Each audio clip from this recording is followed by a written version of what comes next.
Okay, good morning. Today we are here for the emerging NREN session. We are organizing this session, or we have been organizing this session since APAN56. It has become almost a regular session. We organize two back-to-back sessions. So almost it has become a regular sessions in each and every APAN event. So we organize it in many different ways. Actually, the topics keeps on changing. This year, the topic is Flagship Achievements, Enhancement of Collaboration. Our plan is to inform the audience about the flagship achievements. It's not the achievements that NRENs have achieved over the years. It is something like NRENs have achieved in last 6 months or so. So every year the updates of last 6 months since the last APAN is supposed to come in front of the audience. That is the way it is designed, and we normally organize it in a panel discussion session. So today's panelists, let me introduce them one by one. Ariful Islam, manager from BDREN. He will give update about the networks that has been updated since last APAN. Then Asita Bandaranayak, CTO from LEARN. He will give us update about the development in LEARN. Rajan Parajuli, you are here? Oh, he is on the way. So he will update us about what is happening in NREN. Then Khandakar Rashid Al Arifin, he will give us updates about BDREN services. Professor Jamil Ahmed, he might be a little bit late, but he will update us about the developments in PAN. Karma Jamyang, Deputy Chief ICTO of NREN, will update us about NREN's network and services. And Abu Nasser Muhammad Nafiu, he will give a tutorial on the file sender application that BDREN and APAN has developed for under Asia Connect project. So we want to promote that application, and we want to promote the uses of that application, the file sender application, which has been framed to transfer large files, and there are many different features because we have incorporated identity, federated identity inside this file sender application. So Nafiu will update us about that file sender application. The session details I have already mentioned, but a few of the updates will be given on EduRoam at public hotspots, that is mainly targeting the international airport. BDREN has done it in 3 airports. The updates will be given by Arifin. And already we know that NREN has accomplished it in Tribhuvan International Airport in Nepal. So Dr. Rajan will give an update on the EduRoam uses in Tribhuvan International Airport. Then, as I mentioned before, there will be updates about new technology and services from BDREN, PAN, NREN, NREN, and LEARN. Then I expect Karma Jamyang to tell us about the challenges that NREN is facing or might face due to introduction of Starlink services in Bhutan. Actually, Starlink services is going to appear or introduced in every country. So we should get prepared if there is any such challenges. So that might help us in preparing ourselves ahead of time. In Bangladesh, we are yet to get the Starlink services, but soon it will appear, sooner or later. Then Nafi will update us about file sender tutorial, the file sender application. In the second sessions, it will be more on Asia Connect 2 activities, what is our plan and how we can accommodate the innovative plans we want to know from the audience, we want to know from the NRENs. We don't want to make it a top-down approach, rather it should be a bottom-up approach. We did NNA analysis 3 years back, so I believe there might be many new updates. It is better if we can talk to people, if we can interact with the audience, so that the audience's wants and desires may be reflected in the Asia Connect 2 activities. So we will do a small survey, and it is not the end of that survey, it is actually the beginning of that survey. And using that survey, we can prioritize the activities, and based on the prioritization, we can plan accordingly. So that is the way we want to move forward. And comments from the audience, that is the most important part. Actually, we want to make this session more interactive than speaking from here and you just listen. Rather, you will speak and we will listen. That is the main motive of organizing these sessions. And then the session will end with conclusive remarks from the chair. With that note of introduction, let's start with the updates of public hotspots, EduRoam in public hotspots.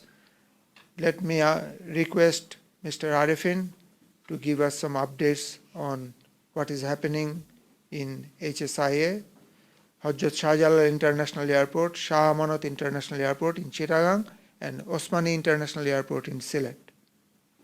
Arifin, you have sent me the files.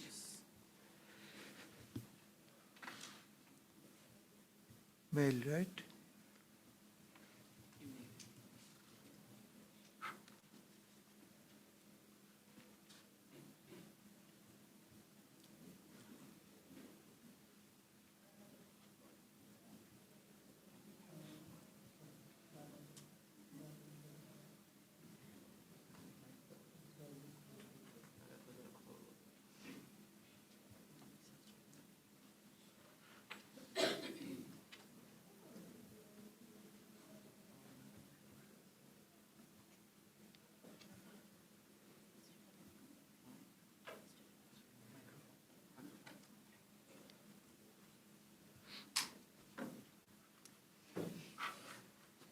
শুধু ওইটা বলবেন একটা স্লাইডে আপনার কয়টা slide আছে EduRoam-এর 3-4টা challenge আছে কিছু ওইটা বই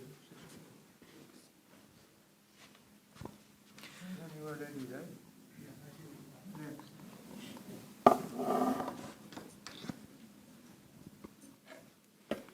Okay, thank you, sir. In Bangladesh, we started deploying EduRoam since last year. There are actually 3 international airports in Bangladesh, and there are 5 domestic airports. These 3 international airports also cover the domestic part. Out of these 3 international airports, we have covered all 3. The central one, HSIA in Dhaka, we deployed EduRoam since last 1 year, and others remaining 2 we have deployed last 3 months. 6 months actually around. What are the challenges? First, we faced the challenges we haven't connected them using our own connection. We used third-party ISP to install the eduroam hotspot inside the airport, and then got the traffic through, got the bandwidth from them. The first we faced the challenge that coverage is not enough, because each ISP has their stronger part in certain area and weaker part in others area. So to overcome this, we analyzed their coverage area, and then we introduced a second ISP. Now the whole airport is under coverage. And then the second challenge, it's marketing or branding. Although people have their eduroam account, but whenever they approach to the airport, they are not aware of the availability of the eduroam. So if we can put such sticker, eduroam is available here or eduroam is here, to attract their attention, they might be aware of the availability of eduroam, and then they will be used. Otherwise, what happened? They use their own mobile data, or they register to the free Wi-Fi available in the airport and then pass through that. So we are working on it with our civil aviation, local civil aviation, and within our ISP to make some branding perspective or some branding take some branding measure to get the users' attention that eduroam is available here. Another challenge is not all airports are under eduroam coverage. Here we can see the global footprint of the coverage of airports. If these features or if these services is not available all over the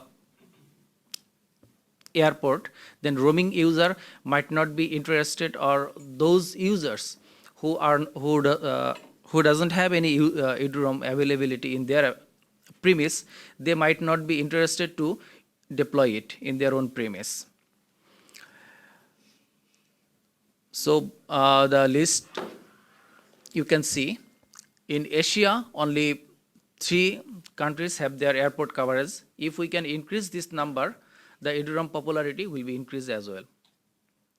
However, this is the last 1 year's update about the eduroam users or connectivity in Hazrat Shah Jalal International Airport, the central airport in Bangladesh. From here we found that only each year, December and January, there is a spike of the number of users, probably the New Year's vacation or something like that. So out of 3 international airports, we have covered all the 3. And our next roadmap is within this year, we will cover all the domestic and the public university under the eduroam coverage. If we get a breakdown of this country-wise eduroam uses of last January, this is the projection, or this is the use cases.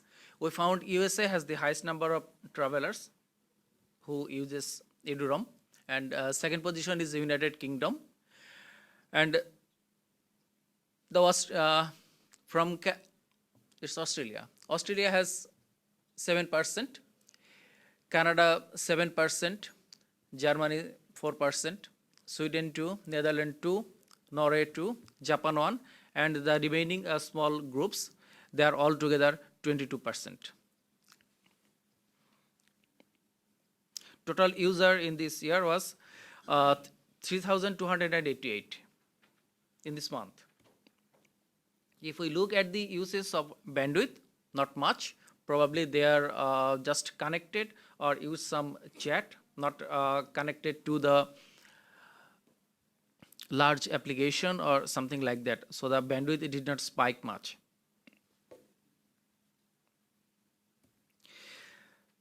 The newly deployed in Chittagong and Sylhet, they are also the similar thing. Their number of users is also less than the central one.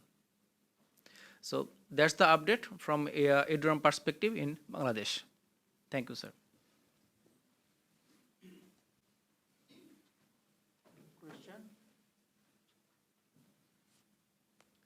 Any question?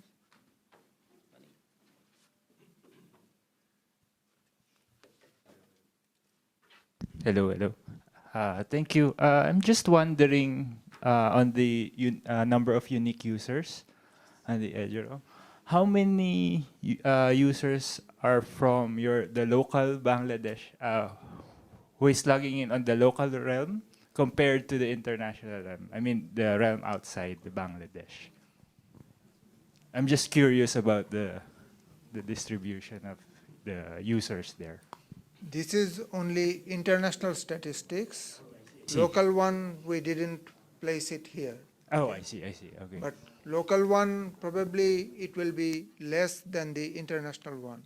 Oh, Because we okay. covered the international You one. covered the international. Local one, normally they use the mobile data, but international, they don't have mobile data. They don't. Once they land here, they don't have anything actually. Oh, So I see. their preference is Eduro. Your Eduro. And Okay. One more challenge is for local user is like the user is local, but he studied abroad. So figuring out the actual ID is challenging. Yes, the actual setup of the Eduro, Yes, right? because he is also the Bangladeshi, but he studied in US. So he carried a identity of US, university. Yeah, yeah. So, oh, I see. And it's not yet set up to forward the request to the US radio server, I guess. But he or she carried the identity of US university, not Bangladesh university, as he is a student of the foreign Yeah, it university. depends where your account is created. Okay, actually. I see. If it is created in USA, automatically it will be directed. And towards it will be USA. counted as international or It will Yes. be counted as an okay, I see. Thank you. Thank you.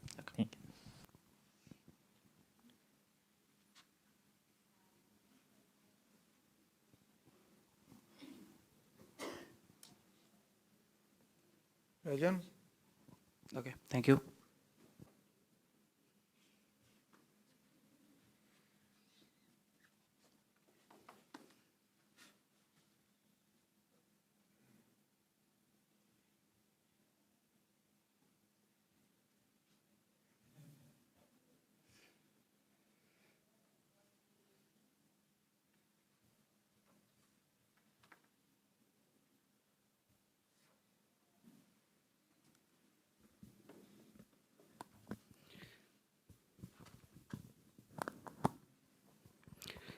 Thank you, Chair, and hello, everyone.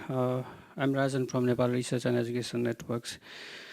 I'm sharing here the Eduroam status in the international airports. Nepal currently has 3 international airports, and the largest and the oldest is the T1 International Airports. And other 2 are Pokhara International Airports and Gautam Buddha International Airports, which are recently in operations. So here is the story regarding our journey at the T1 International Airports. Initially, our plan was to establish Eduroam during the APAN59 meetings, but that it took a lot of time to convince our civil aviation authorities. But finally, we made it in 2023. We had a MOU with civil aviation authorities of Nepal. And also it took some time to aware them as well because of the security issues. They have some concerns, and we assure them about the security features that with Eduroam services, and finally they convinced, and they're ready to share their bandwidth for this Eduroam purposes. So we are not paying for the bandwidth at the airport, so we are sharing just authenticating their bandwidth from the ISPs.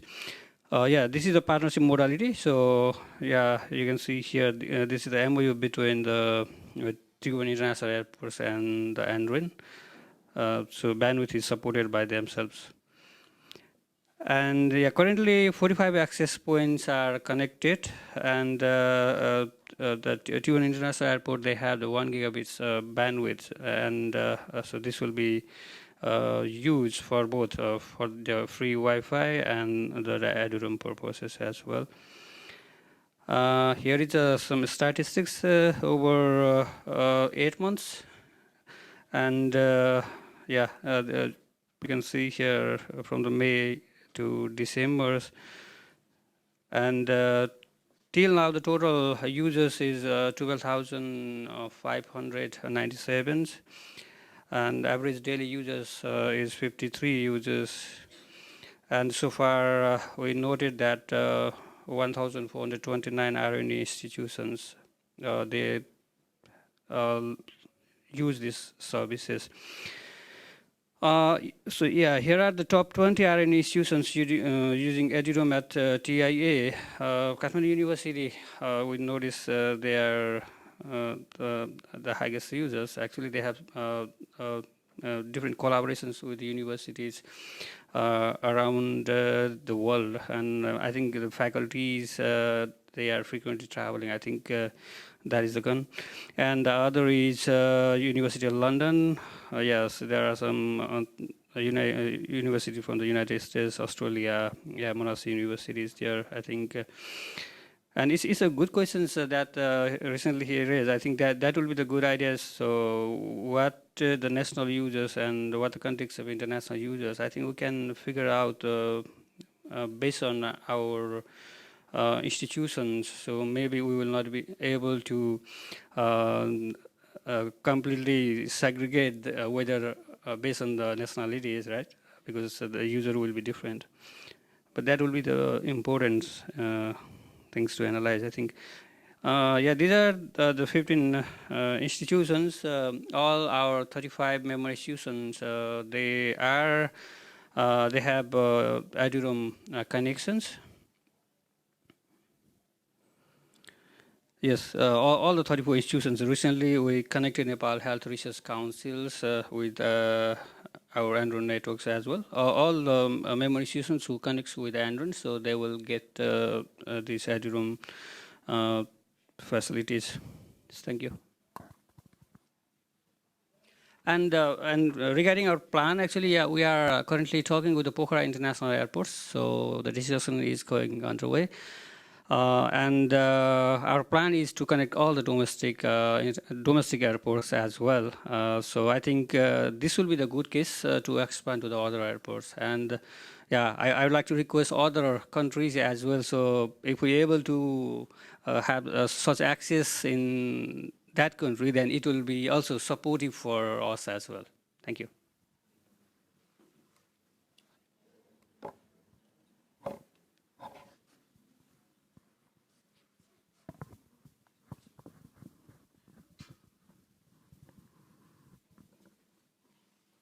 Thanks, Rajan, for your presentation.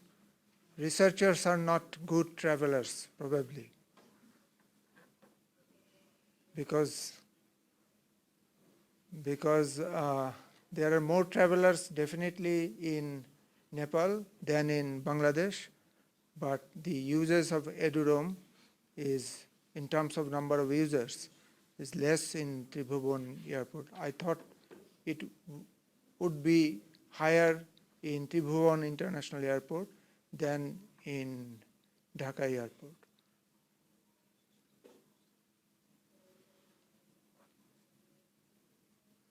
Okay, and the difference between, another difference between Nepal and Bangladesh is we are paying the internet service provider for giving us this service, because none of the ISPs, they came up with that philanthropic intention that they are going to give it free of cost.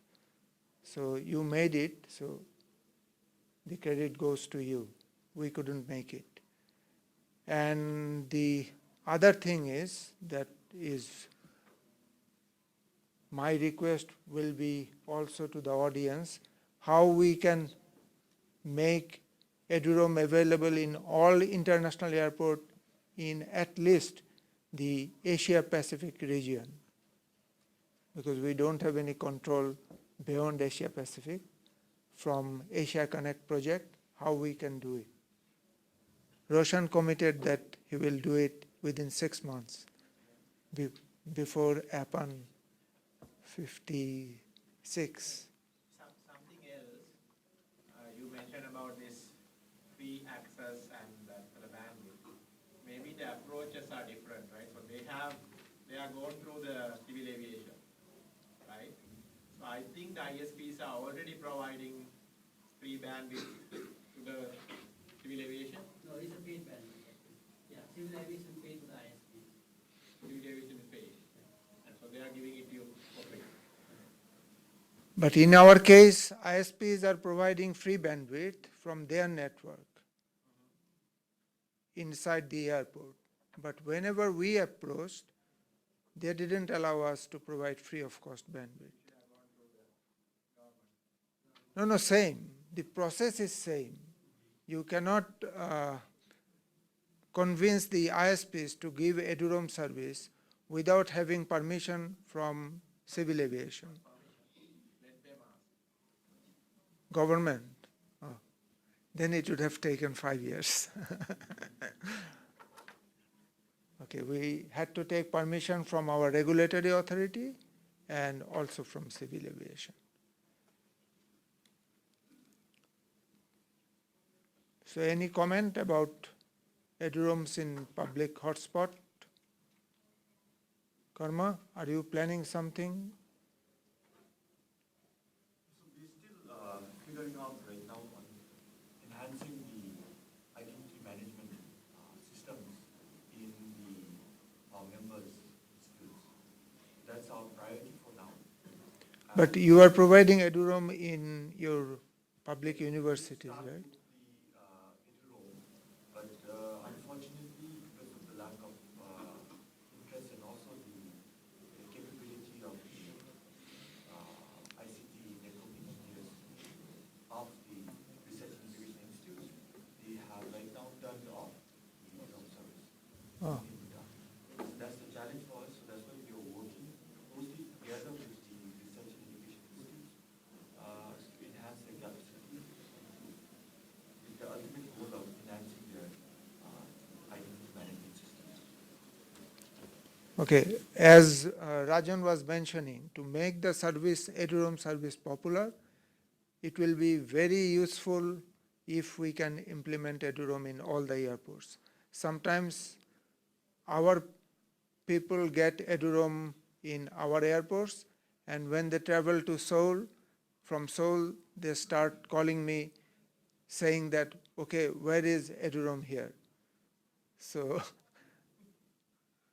they cannot even imagine that eduroam is there in Dhaka, in Bangladesh, but eduroam is not there in Seoul airport. So if we can implement eduroam in all the airports, then we can go ahead with the promotion that, okay, eduroam is available in all the airports, then we can actually popularize that services more. Sir, I was going to ask you. EDROM is like allowing students, I'm just talking about the university system, allowing students to log into the internet services, to use internet services. But it does not provide the identity managements. Like if suppose I am in a X university and I go to Y university, I can use the internet services, log into that system, but when I want to take part in the teaching, want to use this available services on that Y university, that does not allow me because I'm not the real user of that system. So I think on top of that, there should be an access identity management. So I go to Bangladesh, suppose, and log into the EDROM will allow me to go to the network, but then I can use something in Dhaka University, maybe a MATLAB package and some other packages, so I can use that for my simulation purposes. So the identity access management is something that is already going in the APAN meetings. We need to work on that as well. So it will be a real, then we can use it for research and academic purposes as well. Yeah, thank you for your suggestion that if we have the connectivity we can make many things, okay? We can use Edu VPN also, and we can get connected. But So- I'm not registered student of some university. The university will not allow me, or any services, any entity, will not allow me to use their system. I'll be using browsing, using my, maybe what available to me, something open source and those, but I want to take part in the teaching, I want to take a course there, attend online something in that university. That since Yeah, I'm not that is- registered, I'm not actually identified a legal user of that XY university. So as far as we do not have the identity access management system on top of that, this is a good thing. Connectivity is okay, but then the real fruits will come if we have together all of us. The APAN can work on something like this to have a software on top of it, and that actually identify me anywhere. So the student mobility will be very easy. And eventually what we should do to take it to the student, that is the ultimate goal, how they can take real advantage of the technology while studying in any university. So they can take, somebody is in Nepal can take courses in Bangladesh, can go to Bangladesh without any registering again there because he is already identified. But identity is there, identity management system is there in APAN. The federation is there. Yeah, but I think. And probably you we- have we- also your own federation. We have our own, within the universities we have, yeah. So you don't, Within you are the- not within the- connected to EduGain. No, we are connected, but that is the mean for communication. But once you go to services, then that doesn't allow us to use services of any university. Okay, that university must allow that services over EduGain for you to get connected. But that will need then some login ID. The login will be required. You see, if I don't have the login to that university, I cannot use the email services of university, cannot use any simulation No, package. it depends, it depends. Okay. If Yeah, the if federation, if it is allowed, then okay, yeah. is it okay, Nafiu? Yes, sir. In our university, in our cases, most of the universities, like what you were saying, the EduROM IP, when you are Recognition. connected to the EduROM IP address, if the university is allowing that IP address to get that particular service, like let's say, for example, if you want to access the IEEE journals or IEEE services, something like this, as a part of the Dhaka University, you just want to, if I'm correct, you just want to, whenever you are logged in inside of the Dhaka University EduROM network, you want to access the IEEE services, maybe the gestor services and other publisher services, maybe more research and education related services, right? Is this what you're asking, right, sir? That's okay. This accessing something which is available on my website, and I'm suppose in X university, whatever available to me, that will be available to me when I log into. Because here the room in our case is just allowing us to access the internet. Yes, It's just you- a you- single login. Actually, it's a single login. Yes, You don't single need to login. have another login. Yes. So this is one part. Then the second part is I am whether am legal user of that place where I log into the Yes. room. I don't think so. And another thing, It- when you go outside the university premises, you cannot use the room. That's why somebody like calling you was from source, because the Yes. same in Pakistan. If I am working in a university campus, it's fine. But once Yes. I go outside, You can't I use don't that. have, any Access. to the- Yes, then you have to use the Some internet services. federation service or federated login. But before, I mean, in our case in Bangladesh, most of the universities also allow the EduROM IP addresses inside of the service. So if you want to access from the, when you're connecting to the EduROM service, if you're connected to the EduROM, then you can also access the universities related all of those services that are available via that IP address. It's just a policy related matter. If your university allows the EduROM IP addresses to the publisher services or publisher accesses, then you can access. But if the university policy does not allow this policy, whenever you have been testing that, then in that cases you cannot access that. But in our case, in Bangladesh, most of the university provide the similar IP address to all of their IP addresses to the publisher services. So if you come to Bangladesh, or in our case, That was static IP. We use static IP in our cases with Yes. VPN. You need to have a VPN, then you can log in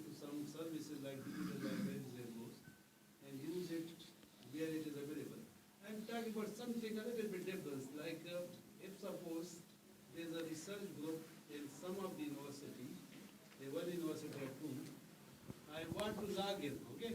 Suppose I log in to that, and then what happens? Let's see an example of learning management systems, okay? So I go to Y university, log into the ED-ROM, it's fine, I'm there. But when I want to go to a particular course and want to download something, some course material, which is not open. If it is open, it's fine. Even I don't need ED-ROM in that because just I need a data services on my mobile. But when I go to the LMS of a particular course or research group and want to use some simulation package there, which is subscribed by that university, and not from outside, it's not used from outside. Like MATLAB is one of the example in our cases, and there are many other expensive software. So what then I can, I need to have a login, registration, everything in that particular university. Otherwise, I will not be recognized a user of that. That's what this is in our country at the moment, it is not available. It may be available in other places, but this is here. But same for Pakistani student going to Nepal will have the same issue. If it is not, he or she is not registered student of Nepal, I don't think so that student will be allowed to use specific subscribed software without any login details. I think there is a legal issue, like you are visiting some university, actually you are not actually the part of that university. That is the major concern. If you are not the part of that university, the resource should not be available to you. Service provider must allow you, otherwise it will be a privacy concern. Yeah. I think there are two levels. ED-ROM depends how you set it. Okay, if you set it just that people in visiting your universities can use the internet. Okay, example.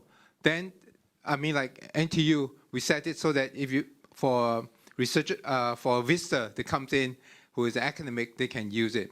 Now, for resources, that's another policy that needs to be set. So we have to separate this two, you know. And in actual fact, like the library resource in my university, it is very expensive. And the contract with the publisher states very clearly, it's for your university, users only, okay? But if you have a visiting student to the university, that's different, that's counted in, and they will be provided access. And they are doing courses, so they need the access. So that can be provided.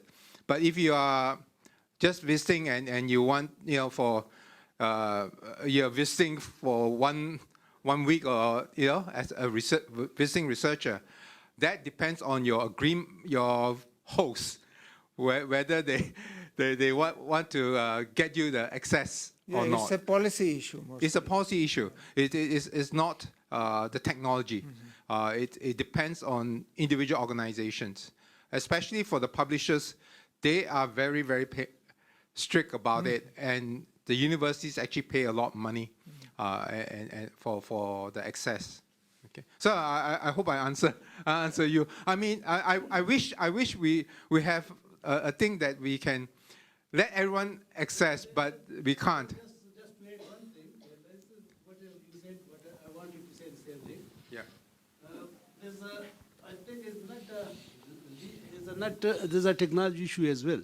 There's not only the legal issue. In fact, technology, there's no issue. Not just EduROM, we have EduGain. So I'm not sure how many of you are familiar with EduGain. So for internet, we all agreed it's not that expensive, therefore let's share. That is why we are sharing. Anybody can go anywhere. EduROM is the internet roaming, right? So we all agreed, okay, it's not that expensive, let's share. But other services, still no. But if you are in certain countries, let's say if you are within Europe or within Western Europe, Nordinet for instance, they are sharing, right? It's possible to share even within our region other services as long as we come to a consortium and build the services around it. The technology for doing it, shared logins through EduGain, federation, country level federations, and then higher level EduGain, it's all available. It's all there. Technology is not an issue. The issue is whether we all can be considered sort of equal, and whether we have policies and also the fund so that we can come together and subscribe to these services together so that we can share easily. That has to happen, right? So maybe emerging NRENs you can consider. So you mean in Europe it is allowed, any student can go to any I think university? John services they allow across.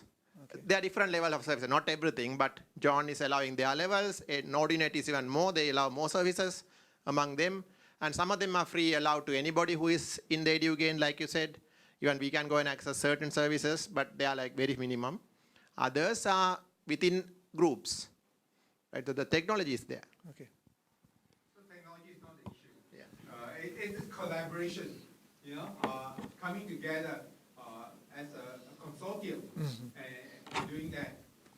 So it's, I think the NREN can play a role, but in engaging the universities, because that's where our members are.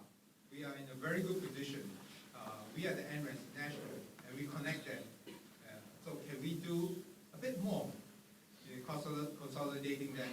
And it might work out beneficial to all, because it may work out cheaper for everyone.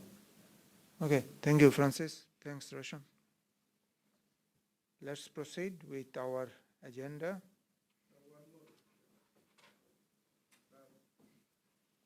Please.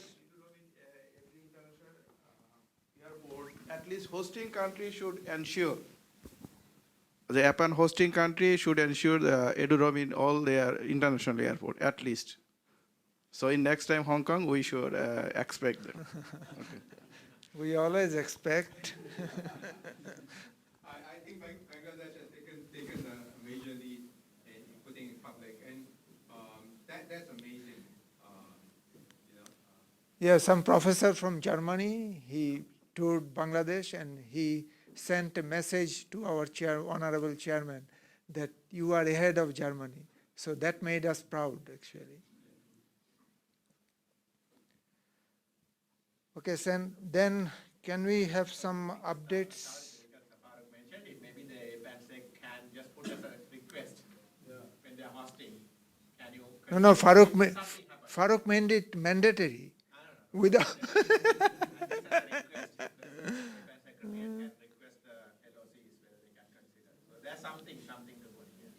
yeah, but there are challenges, many different challenges for each and every country. The challenge is different. So let's take some updates about our technology and services development in the last 6 months.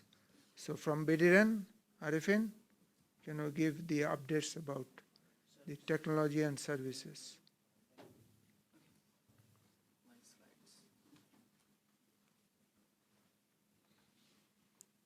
My computer has become your computer, so you know where the slides are.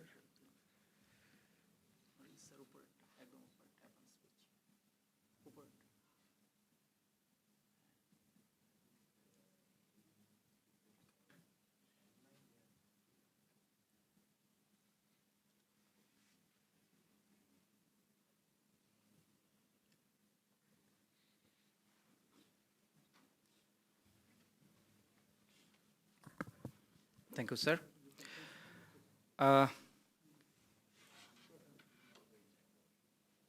Okay. Recently, Bidiren has taken initiative to procure the e-resource, both e-book and e-journal. For e-book, we have collected the demand from different university through a survey. We categorize the university as agricultural university, engineering university, and general university. We collected the demand, and then we choose 11 publishers like Taylor and Francis, Sage, Oxford, McGraw-Hill, IEEE, Emerald, Cambridge, Springer and Nature, Elsevier, Woolley and Pearson. And considering these 11, first, due to our budget constraint and the demand issue, we onboard this year only 7 publishers. And remaining 4 publishers we are planning to onboard next year. And also we will include textile engineering universities resources and medical colleges and university resources within next year. That's what this part. And for e-journal, initially it was managed by University Grants Commission of Bangladesh. Now they have handed over their responsibility to BTN to manage these services to the university. Currently we have IEEE, Emerald and JSTOR, but we are planning to incorporate Elsevier, Springer and Nature and World Scientific Journal as well. First, most of the university, they used Open Athens for their Access Federation or Access mobility. But now, TigerFed, the BTN's Identity Federation, is taking over step by step the Open Athens accessibility from the university, as we have to pay a huge amount with Open Athens, and corresponding to that, TigerFed is free of cost we are providing to the universities. The compute resource. We have invested a lot on this, providing this compute service, infrastructure as a service, IaaS, to the university researcher and faculty and students as well. They use this compute service for their custom simulation purpose, custom application building purpose, or whatever they would like to do with their custom environment. Currently, we have the right side snapshot, the purple color, is our service portal. We have developed a service portal through which we collected the request and then we provide the service. From here you can see, till now we have confirmed 273 compute services, which consumed actually 4,000 plus CPU cores, 11 terabyte of memory, and 254 terabyte of storage. And still there are pending requests. And we have the capacity within our data center is almost 1,900 virtual core, physical core, which accumulated 4,500 gigahertz of compute resource, and its aggregated memory is 11 terabyte of memory. This year we procured servers, compute service with 256 cores and equivalent to 576 of gigahertz and 1.5 TB of memory. BTN provide the platform as a service through cPanel to the end users as well, where our number of users are 200 plus, where around 500 plus portals are hosted to this cPanel. As we know, we are moving further. Now, artificial intelligence, machine learning, big data analysis are there, and there are lots of researchers who are working in this domain. So, CPU-based compute resources are not enough for their services or to support them. So, there are huge demand on GPU-based service.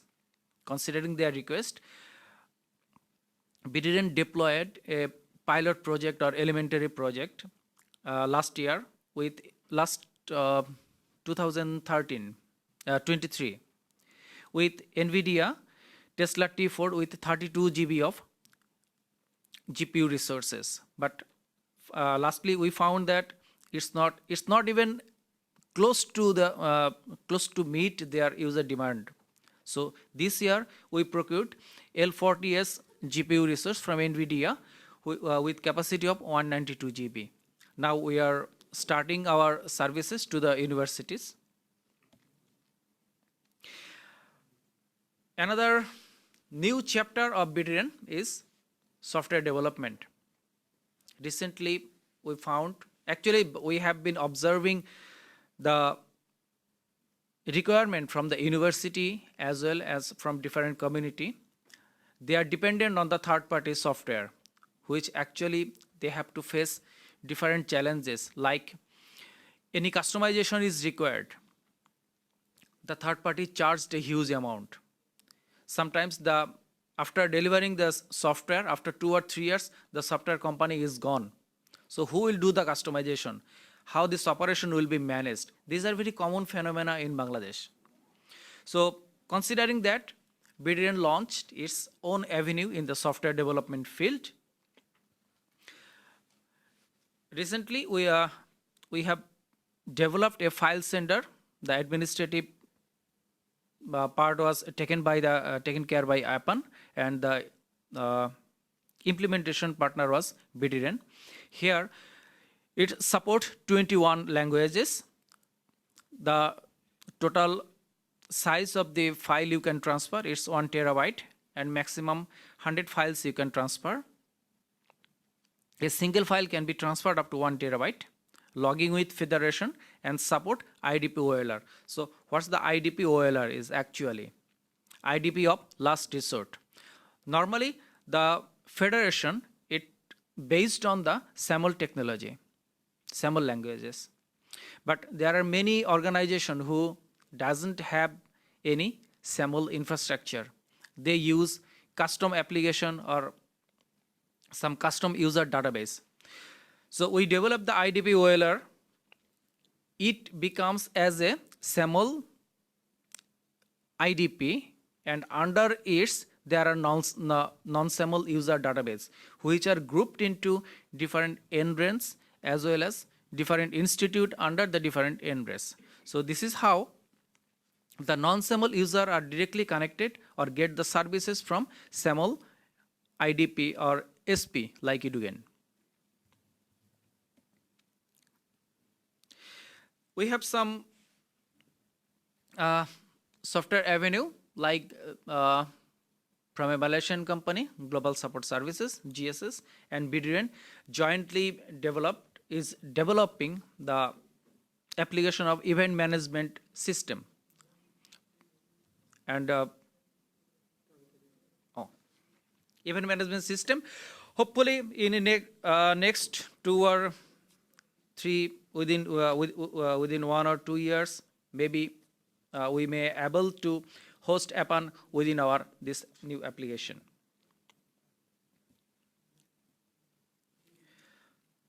BDN has developed proposal management system. Whether you have submitted your proposal through ISOC or ISIF, you found a Flux developed a application proposal management system where you can submit your application, and after evaluation, you get a result. Higher education, acceleration and transformation, the HEAT World Bank funded project in Bangladesh. Recently, we developed this application for them and managed the first phase. Graduate record issuance and verification system. This is a QR code based certificate issue, any academic record issuance and verification system BDN has developed.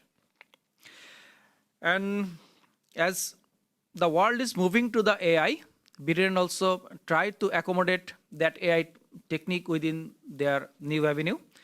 So with this, in that journey, we have developed some AI tools which can be integrated with the learning management system Moodle. There are some other application that we are developing.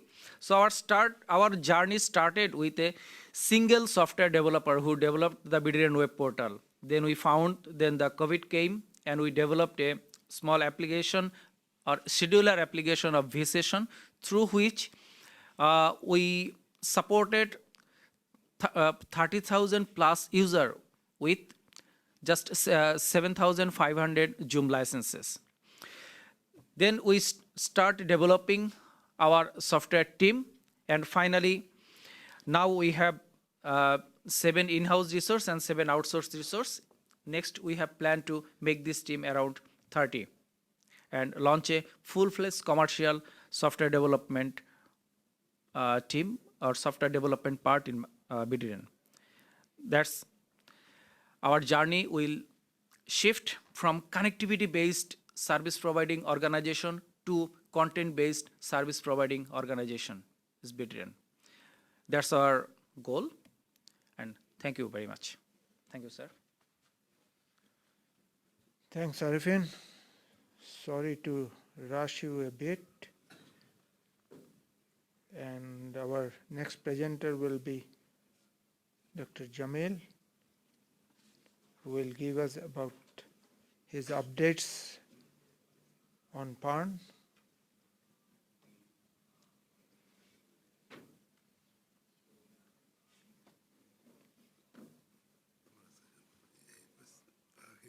The last 4 or 5 slides.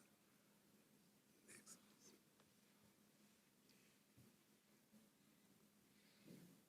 So we are running out of time. So This will be very quick.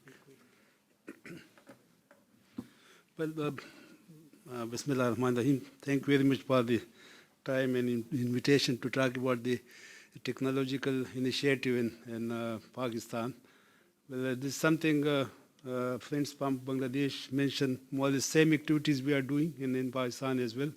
We have a vision for the IT solution in Pakistan. One is the technology, availability of the technology to the student. The second is the impact of the technology on the quality of education, and the third is the capacity building. So these are the 3 parameters in our vision. What we did in the last, and it's still going on, more or less similar thing, but this is the overall structure here we have in Pakistan. You see the map is at 6,500 kilometer long fiber optic cable leased from different organizations for the universities. 400 plus universities campuses are connected to this in 70 cities. And the ring you see, we have 3 rings in Pakistan. On the left side you see the 3 rings here. They are connected by this. And these all things are managed by the Higher Education Commission under the supervision of IT division. And we have actually outsourced all of these. So we are not doing it by ourselves. We have hired companies. We are paying them a lot of money, all those whatever budgets coming from the universities. And that is something like 4 billion rupees in Pakistani terms, the total cost of running all these things in Pakistan. We now working on the western route in Pakistan, which is a little bit, we have seen that they are disconnected. So you can see the rate. I don't want to go to detail, but that is some around $1 billion project that is running and will complete in June this year. So that will actually give us a lot of connectivity in the western part, which is the Balochistan, and then the south part of the country that will be connected. So this is the PAN. We are connected with the Singapore, with the rest of the world. But that we are also thinking about talking to the Chinese under the CPEC project, that how we can go to China, which will be a little bit costly but more reliable in the future. I'll skip these. This is the future roadmap. Now we are running right now a huge project. It's $71 million project that is ongoing, and that will also complete in June. A number of activities were mentioned by the friends from Bangladesh. We are doing the same. The data center is the first thing that is already a reality. Now we have 2 data centers. One is in Karachi, which is the south of the country, and another is in central, the northern part, which is Lahore. So we have a data center in Lahore. Both of these data centers cost us $13 million US, and that is a World Bank sponsored project. So we are getting money from the World Bank and implementing this project. Data center is very important. We didn't have any real data center. This is Tier 3 certified data center. So this is not ordinary data centers. These are container-based. 480 racks can be accommodated here. Right now we have 80 racks. The total requirements in Pakistan is just 40 racks at this stage in the universities. We are offering this services to other organizations as well, but we have not made any policy for that at this stage.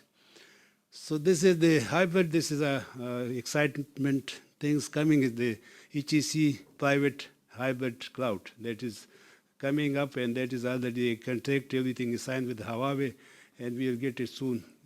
before the June this year. The hardware is already available now, arrived in Pakistan, just the implementation that we need to do. So that will be a private hybrid cloud. So we have our own cloud, our services, resources will be available on the cloud to the student, and they can even go to other clouds as well, because that is what we call is hybrid. The other clouds, such as Azure, AWS, and Oracle clouds, and so on, people, student and other users will be able to use their services as well. So that is also a project of $24 million US.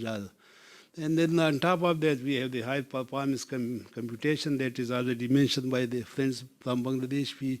We are planning, and we have already purchase order for NVIDIA, 32 NVIDIA chips, that cards we are going to get. That is, you can see on the screen right now, the total computational power that we'll get, GPUs and then CPUs together. Even we were planning to have the TSU as well, but that is not available at this stage. So it will be GPU, tensor, processing unit, and then GPUs and CPUs, all three together. That will really make a real artificial intelligence computer. So this is what we are planning. And we have also the CPU-based computational system as well. So if student or any researcher, they don't need GPU, they can use the CPUs to save some, I think, computational cost there. And then this is another, the software development. We had two failure in the past to implement software in the universities, and now this is the third attempt we are making. But this time we have a lot of lessons learned, so we are doing it very carefully. So I would also suggest to the Bangladeshi friends to be careful about the software development, because it's a very, very tough business and challenging task to deploy software for the universities. So here we went with the SAP ERP SLC, that we actually signed a contract with them. This ERP, this is already under the implementation, and we are going to get in the first phase of 8 university that will go live by the March 10 this month, and that will be available. All the data will be put into the ERP. This ERP is actually resided in one of the data centers at Lahore. So now this time what we did, that we have actually hired a company for 10 years. We have made a contract with them, SLAs we call it, and that is available with us for next 10 years. We don't have anything to do, just we need to pay them something like $1 per student per month. That is the total cost, which is highly subsidized as compared to other implementation I have studied. Is more than like sometimes $7-8 per month per student, but in our case it's just $1 per student per month. And that is also further, that is subsidized by the government. So the university will not pay that much. The university will be paying something $0.7-8 per month per student. So it's highly subsidized by the universities. But they will get everything. This is ERP. This is not ordinary software. So full-fledged, everything will be here. Now student can move. This is the first phase is 25 university. That will be then extended to another 260. We have in total 265 university in Pakistan, private and public together. The total number of registered students in Pakistan, universities and colleges, now crossing 6 million. So it's a huge population. It's like the population of Yokohama is 3.8 million, which is more than the total population of Yokohama. So you can see the huge influx that we have, and it's growing actually with the time. So this is a ERP solution that already started, implemented, and 25 universities will get it by June this year. But 8 universities will be live in this month. And then this is not the end of the story. We are going to get this LMS as well, Learning Management System, because the ERP does not give the solution of LMS. So we are another company we are talking to, the Blackboard. So we are bringing Blackboard here, and that will be again very cheap and subsidized solution. Blockchain is another technology that is coming to Pakistan for the university, so easy for students to actually verify degrees. Along with this, we are also working on the data warehouse software, because universities are using different systems. We cannot force them to use one system. So we put a layer on that, is the data warehouse. So whatever system they use, we get data from that their system to the data warehouse, and that can be used onward by Power BI and other things for analysis. And along with this, the identity access management, that is also on the table, which will cost us something $1.2 million the identity access management software to be implemented. You say the technology issues, I know there's no technology issue with that, like mentioned by Sri Lankan, but we need to have some kind of software system to connect people, to identify people. So that is, I think this is the end, and this is, I wanted to share what is coming up in Pakistan. Thank you very much. Thank you, sir, for sharing the development in Pakistan. Yeah, I wish I could follow my Pakistani friend. The way you are moving forward, it's really a big step ahead. Can I ask Asita next to update about Learn? You shared your presentation, right?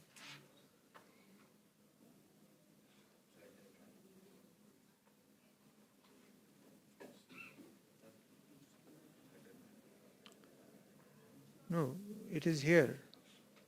You can come.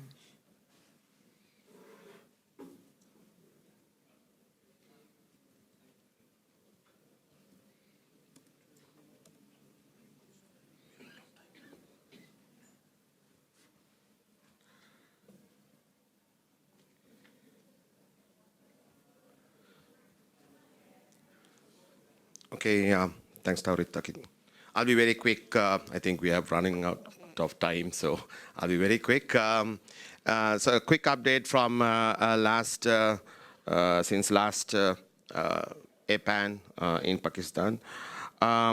So mainly in Learn, we are focusing a lot on providing different services to our users and so on. So we've been involved in a few projects to provide different type of services to the users. So one of the major projects that we are involved in is this APAN project, which we are doing in collaboration with BDREN and APU in Malaysia. So this is basically to do a generative AI training for NREN staff in the Asia Pacific region. And we have already done a curriculum development workshop in Malaysia and a couple of pilot projects in Sri Lanka and Bangladesh. And we'll be having the first regional workshop at APAN59 tomorrow and day after. So the plan is to give have a hands-on workshop on generative AI to see how the operations of NRENs can be enhanced. So that's one thing. And this is so this was announced during APAN last year. And we are doing a few more of these projects. And one of the other projects, we also got another grant called AVPN AI Opportunity Fund grant to train 11,500 people, users in Sri Lanka. So we'll be starting, actually we are starting that this week. The project, so that is conducted by AVPN in collaboration with Google and AI Singapore. So that's also starting this week, and we are training the first cohort of trainers starting from this week, and then we'll have a cascaded set of training to train more and more people on AI and generative AI within the next year. We are also doing a similar project to train users in cybersecurity with another entity called Asia Foundation. So we are doing a lot of capacity building programs at the moment in many areas. And on the other side of the things, so one of the things we wanted to do is to have a data center and provide services. But one of the things that we realized is that without real demand and looking at, as you know, Arifin was earlier saying, you give a certain service and then you realize, either it's not enough or maybe people are not using. So what we have done is to partner with Huawei and Orel IT, one of the largest companies in Sri Lanka, to provide these cloud services to our customers and gauge the demand to see whether it warrants developing our own data center later, rather than doing a heavy investment, because these things are going obsolete very fast. So whether it justifies a huge investment upfront, or can we provide better service partnering with somebody who's doing it in a large scale. So that's what we are trying to see in this one. We have just started this one, so we probably would be able to give you some insight as to usage and what we are seeing from this usage probably in the next APAN or so. We are introducing more services as well to our customers, in the sense the academics and researchers. So one of those is this SciVal service, which evaluates the scientific research output of universities in different ways. For example, not just looking at the quantity of publications, but looking at the quality of it. It gives different weightage to how it's published, or because different institutes will publish in different places, but how impactful that research is, and so on, and identifying who's publishing where, and so on, and the value it gives, and so on. So this actually provides a better outlook of universities for them to see where they should focus the funds and priorities.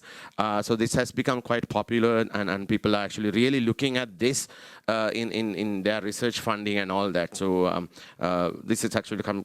We introduced recently, but it has become quite a hit.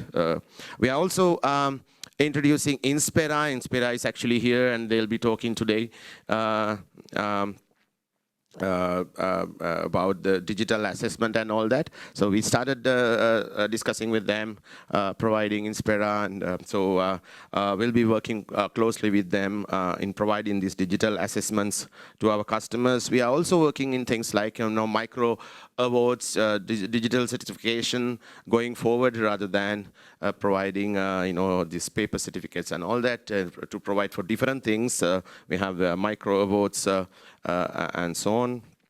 We have also introduced another service called Solution Engineers.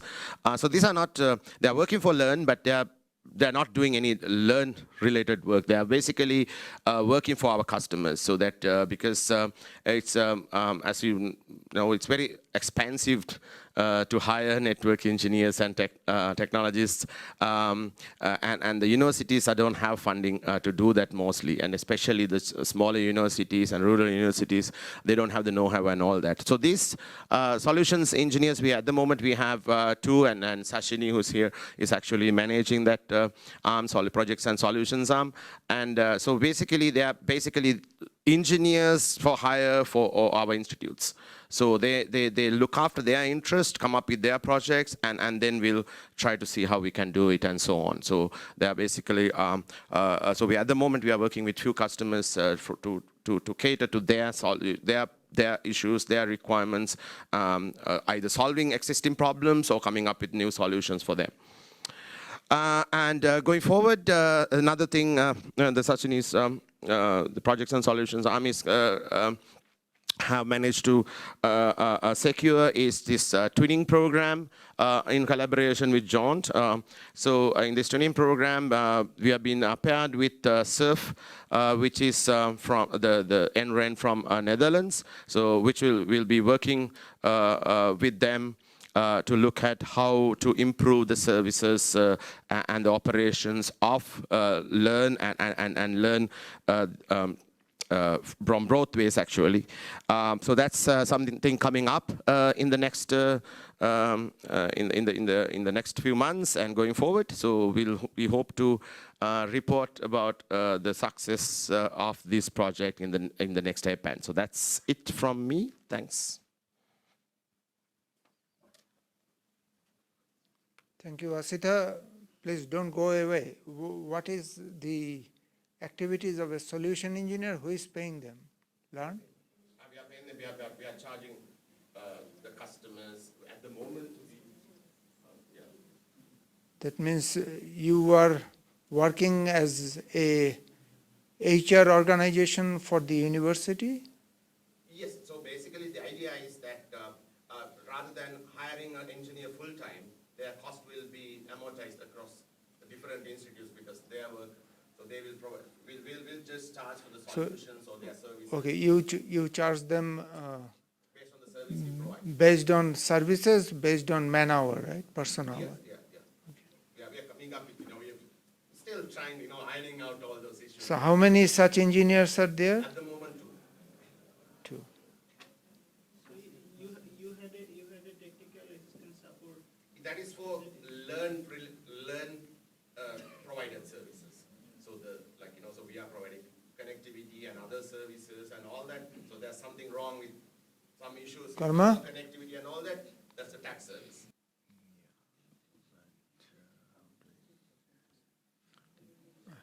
It's there.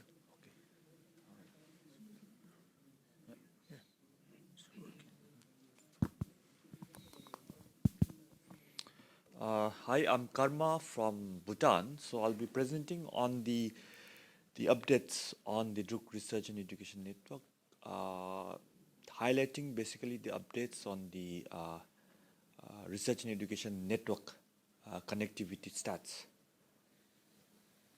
So this is our backbone core network. It has a multiple 10 gigabit per second capacity. And over the years, what we have done is build a very resilient network, ensuring reliability and redundancy in the backbone core network. All the blue lines are 10 Gbps multiple circuits, and it leverages on the national fiber network backbone that was established by the government of Bhutan. We lease a pair of fiber and we light these fibers using DWDM infrastructure. What we are planning to do next in 6 months is to complete multiple 10 Gbps link between Gedu and Dagana. As you can see in the picture, the dotted red lines. So this is in the plan. Our international connectivity, we have 5 gigabit per second dedicated circuit to connect the Global Research and Education Network via National Knowledge Network in India. So overall connectivity stats, we have 40 research and education institutes, which includes colleges of the Royal University of Bhutan and Medical University of Bhutan. We also interconnect hospitals. We have connected around 28 hospitals, district level hospitals to Druk Research and Education Network. We also further connect the schools in Bhutan. So there are around 540 schools in Bhutan, out of which 195 so far have been connected to Druk Research and Education Network. So the total DRUKREN members we have right now is 263, which is increase of 3 from the 2024, from the last APAN58. So this is the overall schematic of how we interconnect with the other partners. So we have commercial internet transit service providers. We do multi-homing to ensure, again, resiliency and reliability, redundancy. We have international connectivity from our local service provider in the tune of around 15 gigabit per second. And we also interconnect with the other network operators in the country using the Internet Exchange Point infrastructure in Bhutan. Going forward, for the next fiscal year, which starts from the July 2025 this year to next year, June 2026, these are our plans. We have completed feasibility studies of connecting more schools to DRUKREN. So we have identified 299 schools to be connected to DRUKREN. We are also working closely with our partners to enhance our international R&D connectivity capacity. What we would like to see is also at the same time enhance the collaboration, RNE collaboration, not only within the country but with the international partners, of course. We are also planning to upgrade our backbone equipment to support 100 gig and 400 gigabit per second coherent optics. So we are working out on the cost benefit analysis of introducing IP over DWDM. We are also at the same time gauging the demand for more bandwidth from our customers, from our research and education institutes. We have been told that the research and education institutes, the 14 numbers, would need substantial increase in their bandwidth. So they have requested for 10 gigabit per second connectivity to the backbone, which means that we will ultimately have to upgrade our backbone infrastructure as well to 100 gig or 400 gig very soon. So this is the plan of action for the next fiscal year. And that's the update I have for this emerging NREN session. Thank you, Tori. Thank you, everyone, for your attention. How much is your internet pipe?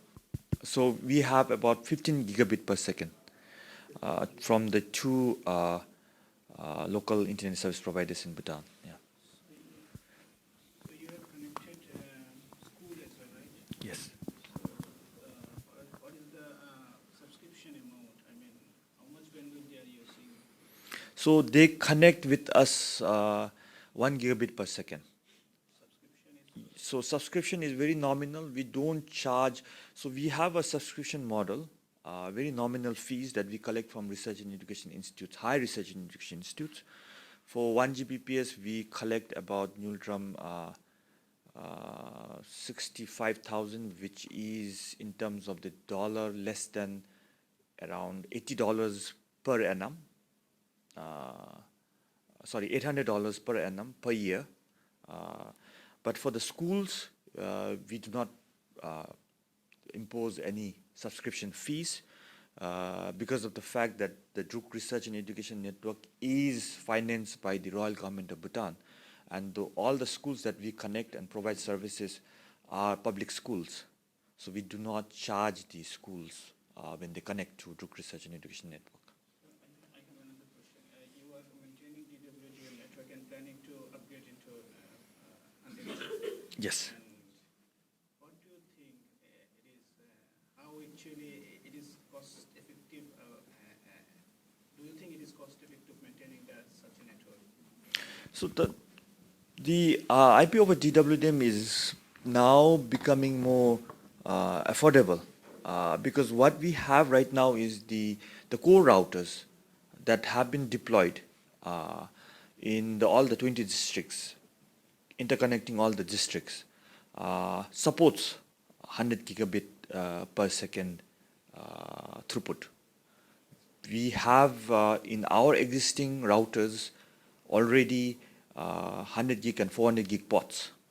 So it is just a matter of investing in the optical transceivers and also revamping the DWDM amplifiers, the optical amplifiers and the repeater switches that we have in between our core routers to re-amplify the optical signals. That will have to be ramped up. So we don't see much significant investment required to upgrade to 100G, 400G. This is from our perspective because our network were designed to for scalability.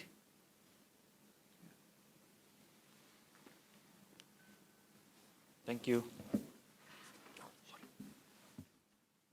Thanks, Karma. We are running out of time actually, so it's break time. Just to make sure that we have some more presentations available, so we will continue in the next session. And for Karma, actually we are moving from DWDM to normal routing and switching, not for all the parts of the country, but those which have only spoke connectivity, we are moving from DWDM to routing and switching because maintenance cost of DWDM is too high. So that is the main issue, not the investment cost only, the maintenance cost is too high. So thank you very much, the audience, for your kind attention. And let's start with a presentation from Mr. Ariful Islam about the networking updates of BDREN in last 6 months. Arif.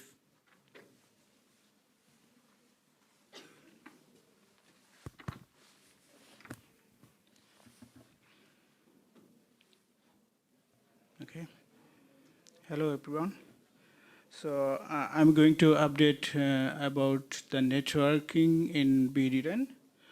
So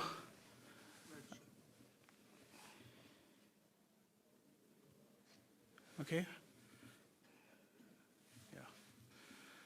So we have a big change in couple of change in our core network basically.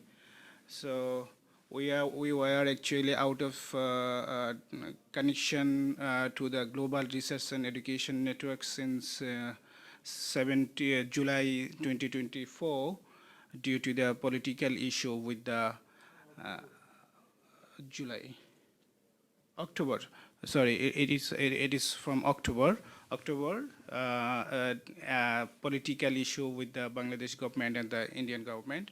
So previously we are connected to the chain network through the NKN. All the cost is beared by the NKN themselves.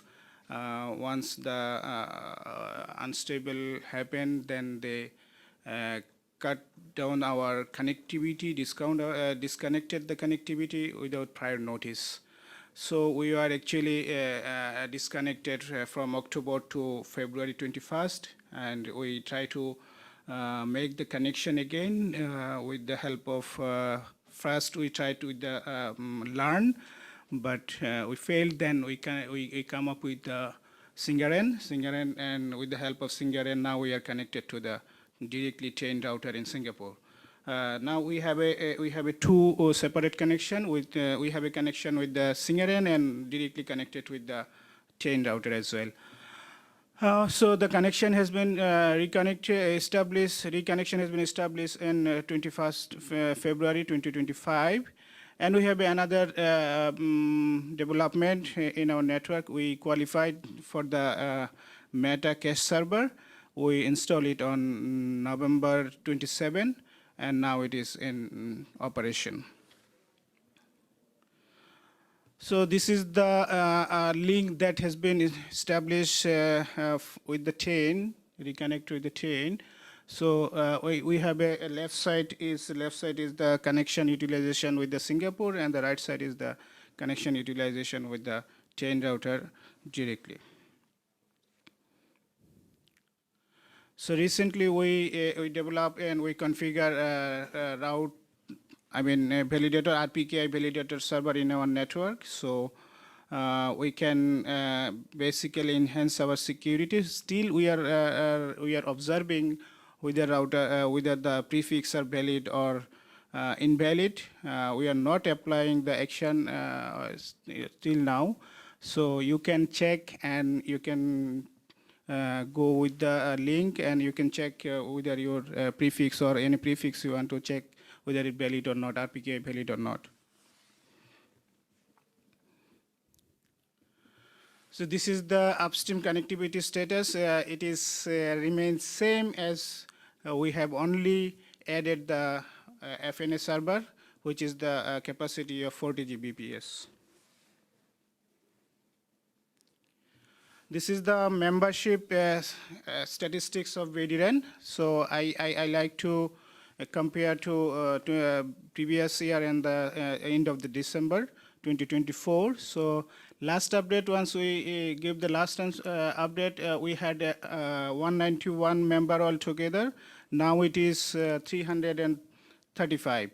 So we have three categories of membership: full member, associate member, and industry member. So industry member remains same, 4 it is, and associate member, which is increased to 195 from 82, and full member is also increased from 105 to 135. So altogether we have now 335 members. This is the statistics growth of the research bandwidth. So you see in 2024, the bandwidth has been reduced due to the disconnection of the NCAN network. So this maybe next year it will be same as the previous year 2023. Maybe it will also cross the limit of 2023. This is the upstream, I mean, commercial internet bandwidth growth. So you'll see we have a exponential growth from 2021. So now till December, it is 75,000, almost more than 75,000, near about 75,000 Tbps of total traffic. 75 petabyte here, exactly. So that's all from my end. Thank you.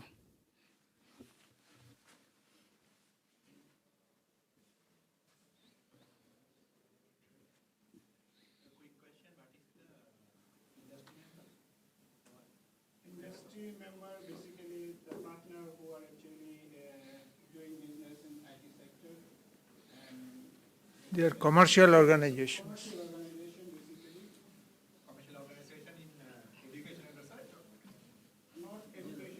Not education. They are simply commercial organizations. Commercial organization, those who are member, 4 members, all 4 members are basically system integrator.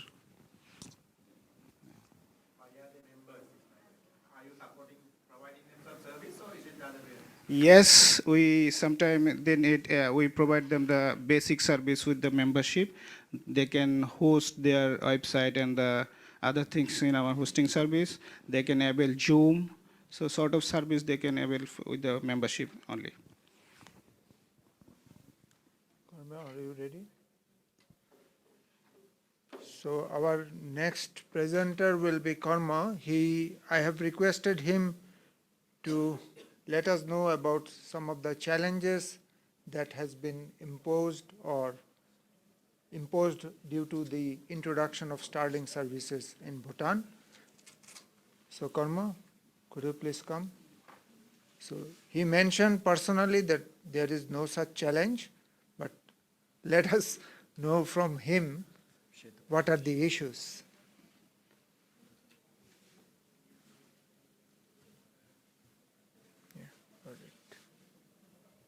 This one, right?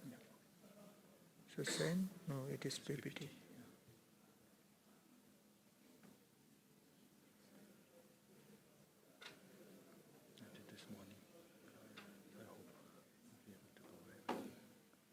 Great. You are the man.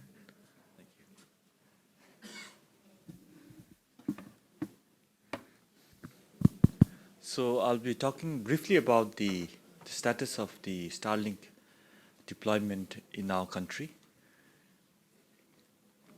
As you all must be aware, the Starlink service is now available in Bhutan with effect from February 2025, which is a month ago. So they have launched the Starlink service in Bhutan and covers the whole geographic area of Bhutan.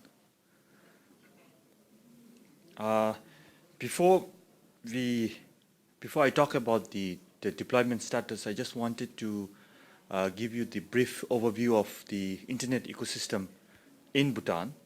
So we have 790,000 population, out of which 610,000 is adult population, which is age 15 and over.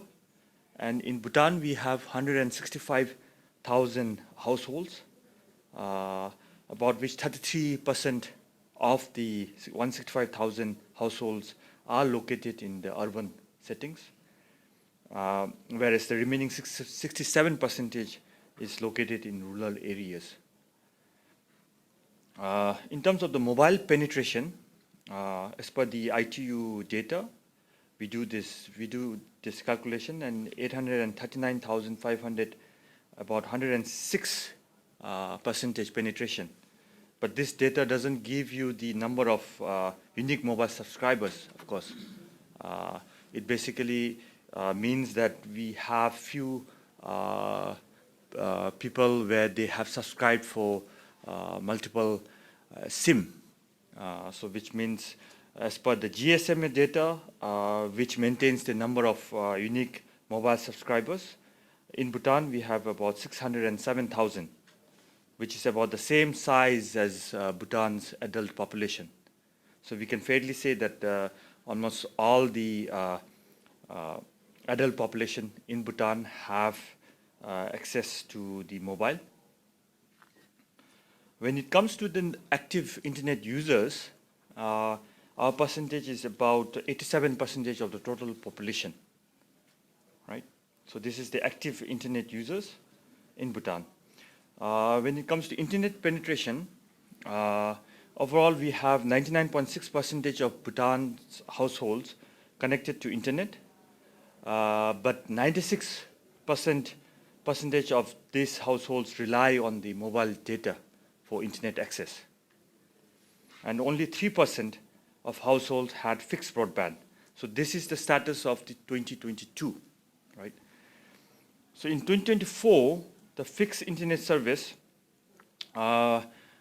is provided to almost 34,100 premises and sites, out of which NREN connects about 260 sites, as presented in my earlier presentation. And 1,000 sites are serviced by the government network, so 1,000 are all the government agencies. We have also a strong base of enterprise customers, which is about 14,000 numbers.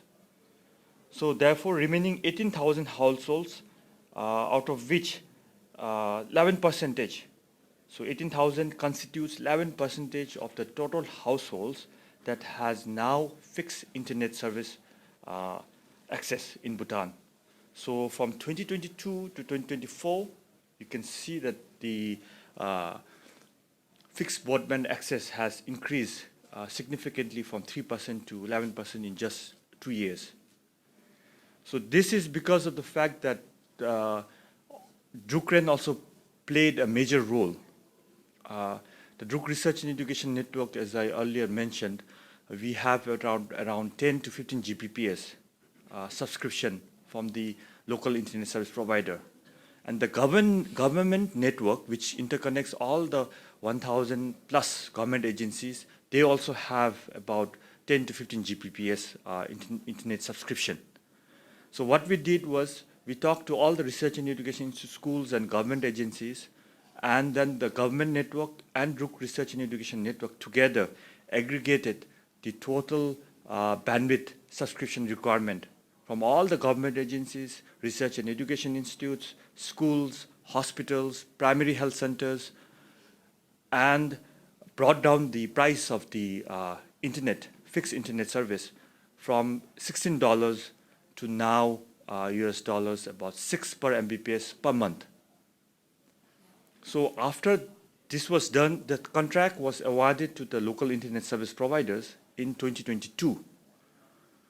And then in the August 2022, the local internet service providers provided that same rate, $6 per Mbps per month, to the consumers also, to general public. So NREN played a very vital role in bringing down the cost of internet and thereby increasing the fixed broadband infrastructure access from 3% to now 11%. So now the Starlink objective. So Starlink was basically introduced to increase the number of active internet users in Bhutan. Currently, we sit at 87% of the total population. So the objective of introducing the Starlink is to increase the active internet users in Bhutan.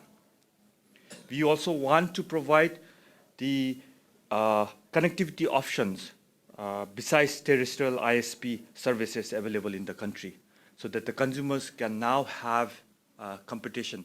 I mean, we are expecting a very good competition in the market, the ISPs, which will ultimately drive down the cost of the internet cost in Bhutan, and then increase the internet penetration in Bhutan.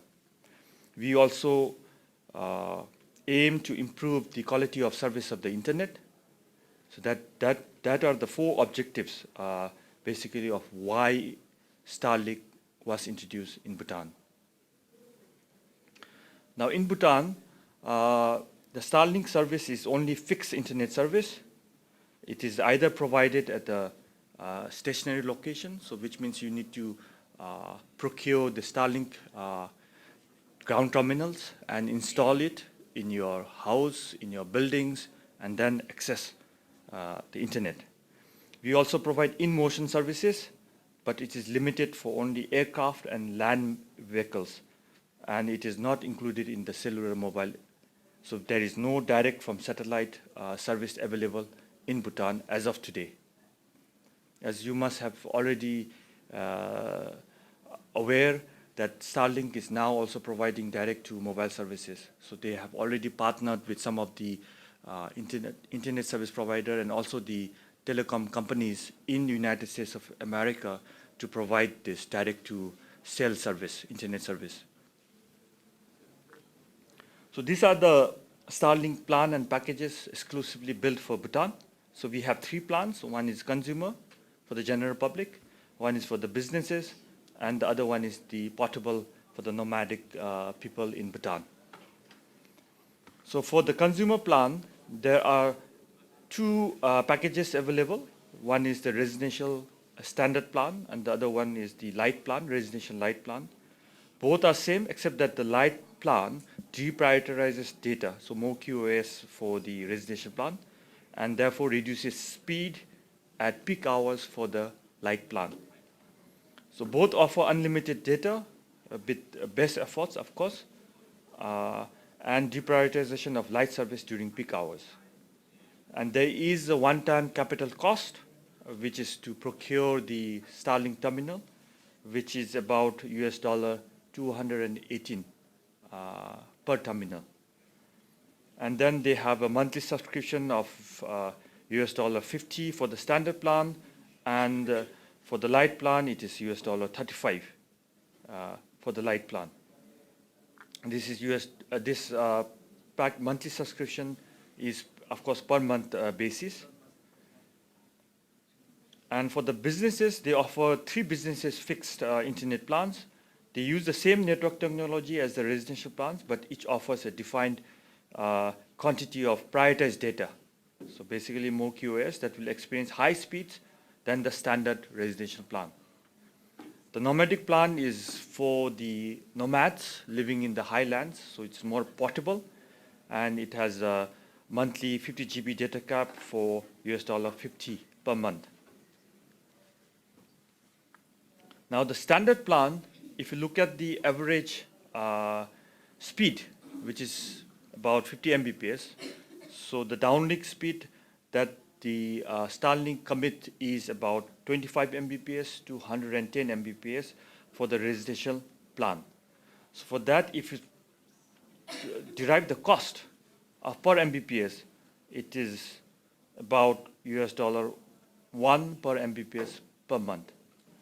So which means the objective of the Royal Government of Bhutan is to ensure that we have reliable and affordable internet services. And so that's why we have introduced, and as of today, the package looks quite attractive for the consumers especially, and we hope that it will drive up the internet penetration in Bhutan.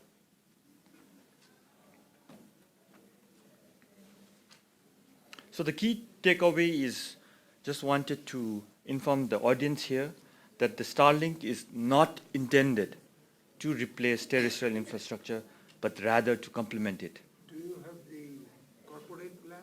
Yes, so the corporate plan will fall under the business plan. So there they have higher speed, more QoS guarantee, and expensive than the residential plan. So they commit more bandwidth for the businesses and corporates if you go and opt for the business plan. So right now, since we have launched it only last month, the customers, they have placed the order, but they haven't received the terminals yet. But as per the regulator who has issued the license to the Starlink to operate within Bhutan, they have tested earlier and they have found out that the latency is about 60 milliseconds to access the Google contents. 60 milliseconds round trip time. And they had plan to reduce it to 40 to 35. Yes, this is something that the Starlink also has repeatedly informed in the media, that the technology that they have right now would soon be obsolete and they will be introducing more terminals that would be able to cater to more bandwidth in the future. Suppose for our case, the latency varies from Bangladesh to Singapore, then to Europe, then to USA. Yes. Different latency. What will happen for Starlink? So Starlink, they have this inter-satellite link, right? So they have come up with this, and they're already, so depends on your traffic, your destination, right? So if your destination is going towards the US, they might probably, instead of sending the signal back to the ground station in somewhere in Asia Pacific, they would use the inter-satellite link to go down to the US and bring up the content to the users. So they have this algorithm in place to improve on the latency depending on the destination that you are trying to access. And the other key takeaway is that the multi-stakeholder governance must address challenges posed by LEO satellites by fostering inclusive, transparent frameworks that balance innovation and data sovereignty. This is something because the technology such as Starlink is inevitable, right? So we'll have to allow and use these services to foster inclusive socio-economic development. In terms of the cybersecurity challenges, cybersecurity frameworks has to be adopted, put in place to mitigate the risks from all these digital innovations. So thank you for your time. Just a short presentation on the status of where we are right now. I'll take some questions. Yes, please. How the government made this to allow Starlink? Did you make any proposal, anything that you can share with us? Suppose we want to do the same in our country. What are the steps that can be used to go to this? Go past Starlink. Okay. What are the steps? And the second, just a kind of comments. What was the problem statement in your case? It's a very small population, and you might have a good fiber optics connected to India and other places, and it's far, far better than having all those issues with the data you mentioned. That is the worries. The data will be in the other people's hands and so on. So there's my second. My first part is interesting to know how it was, how the government actually went for this in the country like Pakistan with a lot of mountain area, where the low orbit satellite would not work. I think the height is quite high. In some places, the hilly areas where these kind of services cannot be operated. So if you can share with us, please. Okay, so when it comes to the introduction of Starlink, it depends on your respective country's laws, whether you allow international service provider to come in and operate in your country. So that is the first law, right? So different countries have different laws. Whereas in our case in Bhutan, we allow internet service provider to come in and provide the service. But it has to go through certain approval, right, process and everything. So ultimately the cabinet, the government makes that decision for us as per the law. And we have, as per our law, we allow 100% FDI in the IT and ITES service. So Starlink has been issued a license. They have been registered as a company in Bhutan. So they'll have to comply with all the rules and regulation and laws of Bhutan, of Kingdom of Bhutan. So it depends basically on the country. So in our cases, the process that we have gone through is we have studied our laws and everything, the regulator and the Government Technology Agency studied the law and then allowed the Starlink to come in It's a 100% thing, but then the only thing is they'll have to comply with the national rules and regulations and also the law of Kingdom of Bhutan. Right? On the second question, as I have in this particular slide, 65% of the Bhutan's total household is located in rural remote areas. Bhutan is full of mountains, very rigid geographical terrains, and therefore it is very difficult to provide internet services using fiber optic cables, right? So we'll have to lay the fibers because the geography, the mountains are not that suitable. It becomes very expensive to take the connection to the remote areas. So therefore, this is more of a, like an alternate connectivity mode for the people to access internet. So like I said, it only complements what we have done so far. And no, we are not withholding the development of the fixed broadband infrastructure in the country. In our next 5-year plan, what we are planning to do is deploy fiber infrastructure in all 20 districts. Investment will be made, but it takes time.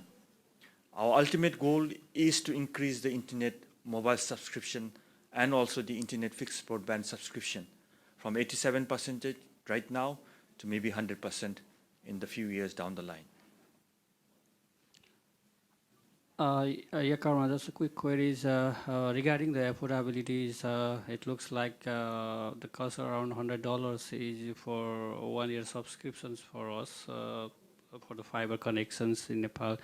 So is there any provisions or further compensated by the government to lower the cost for the end users, or who will pay that cost? For the fixed internet service? No, Starlink. So for the Starlink, it is, like I said, depends on the plan that the customers subscribe to. They have 3 plans, consumer, business, and thing. Now, we anticipate that most of the people would either go for the residential light or residential standard plan. So standard plan is about $50 per month, right? And that is that will guarantee you download speed of about 25 to 110 Mbps. So $50 the users have to pay, right? So there is not any other compensations or subsidies from the government side? No compensation, no government. Thank you. But if you look at the current vis-a-vis the cost of the fixed broadband internet service in Bhutan, which is around $6 per Mbps per month, and the Starlink would cost about, on average, $1 per Mbps per month. So it is very expensive. It's very cheap, and it's going to drive down the cost of the fixed broadband access. We anticipate that because there is a competition that we have introduced by bringing in Starlink. So that's the whole objective of why we have introduced Starlink, to make the internet service more affordable in Bhutan. Yeah, it's a total. Customer cannot take like 5 Mbps or 10 Mbps. It's kind of a package, right? Yes. That is the problem. Yeah. But It's a package. If mobile operators, they are allowed to take the bandwidth, then probably they will be able to provide the bandwidth at a lower cost, or fixed internet service. Fixed internet service provider. If they are allowed to take this bandwidth, they will take it in chunk, right? Yeah. Suppose 150 Mbps or From the internet service, Starlink, you mean? from Starlink. Okay. And if then they can distribute it, then probably the cost will come down. Yes, but at the same time, we'll have to be mindful that the Starlinks, they operate in such a way that they do not sell the bandwidth to the business entities, ISPs. They are more of like a retail ISP, and that they would only distribute their bandwidth to the consumers, not to the internet service providers.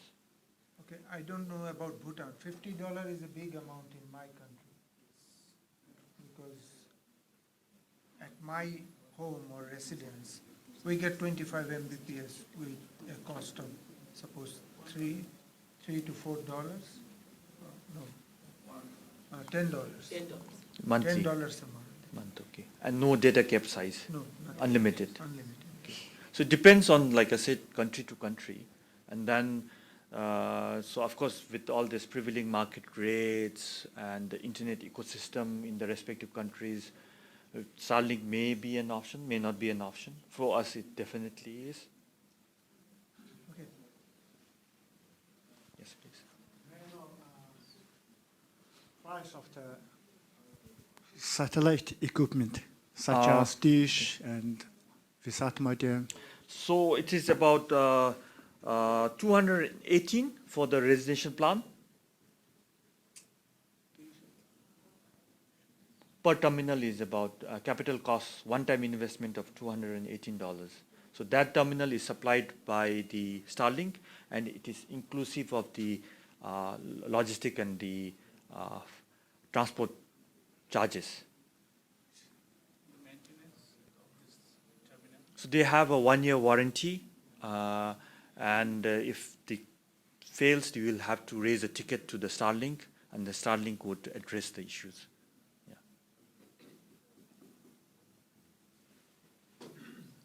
Yes, please.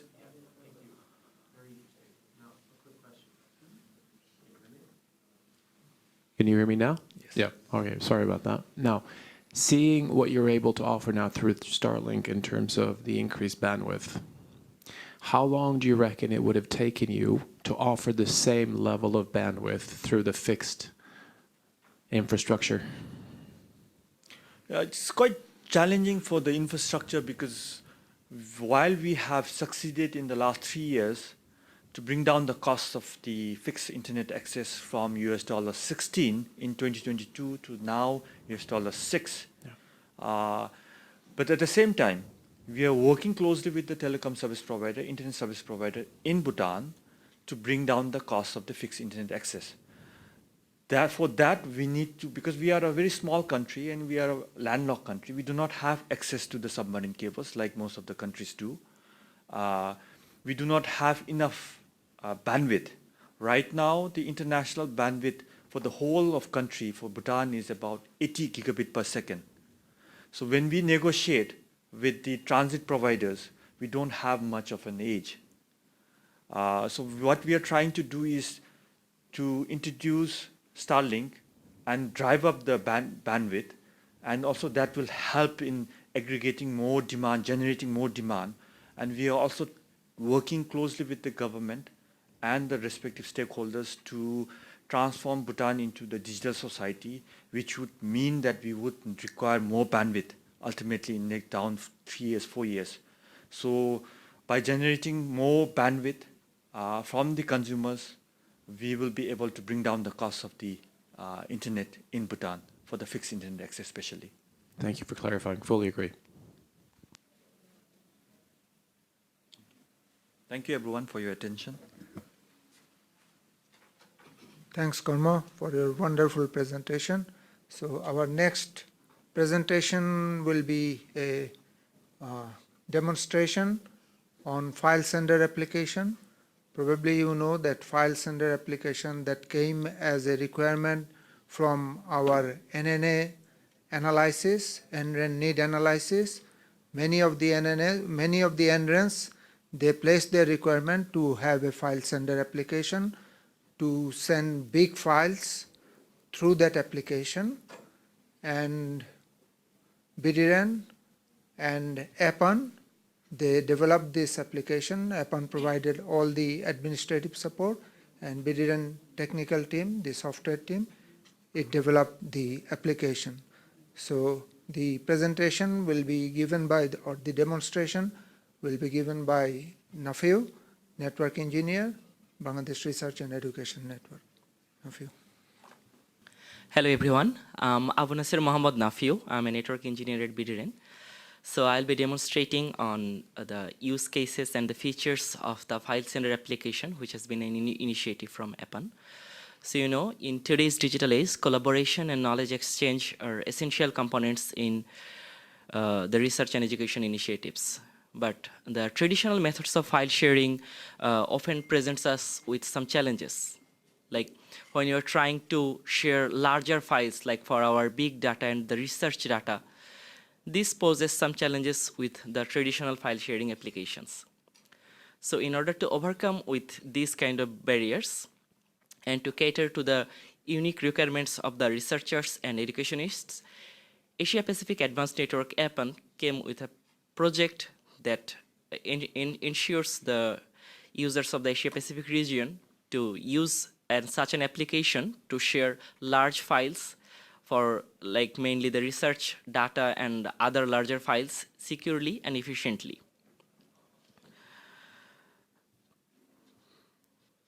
So there are multiple language support in this application. Without any further introduction, let's check out this application. The URL to this application is apscfilesender.asia, apacfilesender.asia. So as you can see, this is the home page of this application. Here you can see at the top corner, you can select the languages here. There are many more languages here aside from English. If you click on any of these languages, the interface will be changed to that language. Let's select English for our demonstration. The other menu items like the About menu, this provides the users with the essential information about the purpose and the development of this application. Here you can see we have our brochure attached here as well. You can see the features at a glance in here. You can also check the video tutorial in this About section as well for your, the promo video of the File Sender application here as well. So let's check out this promo video.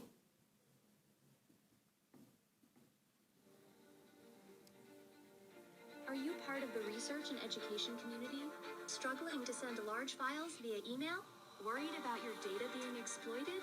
Introducing APAC File Sender, a fast and secure way to transfer your files, keeping your data safe within the NREN community. Choose from 21 languages to use the portal in your preferred language. Effortlessly share large files with our user-friendly interface. Upload files with ease and share securely, supporting single files up to 100 gigabytes and total transfers of 1 terabyte. Use embedded mailing system to share files directly through email without leaving the platform. Experience lightning-fast transfers over the high-capacity dedicated NREN network. Invite collaborators easily with vouchers and manage file sharing efficiently. Track your file transfers with detailed statistics right on your dashboard and get notifications in your email. Use the power of SSO to log in seamlessly with your institutional account via EduGain. Don't have an IDP? Use our IDP of last resort to register yourself, ensuring easy and instant access. Experience the power of APAC File Sender today. www.apacfilesender.asia.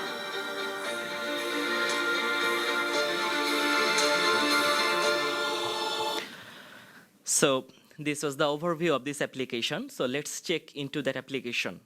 Here you can see in this privacy policy menu, it provides the users with the detailed information regarding how their data is protected, collected, and used inside of this application. Now let's go to the login session.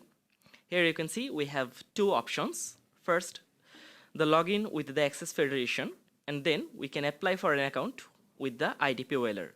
So if your country or your organization is a member of EduGain via your country's federation, you can click on this Login with Access Federation button to log in with your institutional ID to get access to this application. But if you don't have that ID or your country doesn't have the connectivity to the EduGain, you can also get connected via this IDP OLR or IDP of last resort, which Arifin sir was demonstrating earlier in his presentation. Let's click apply for an account with IDP OLR.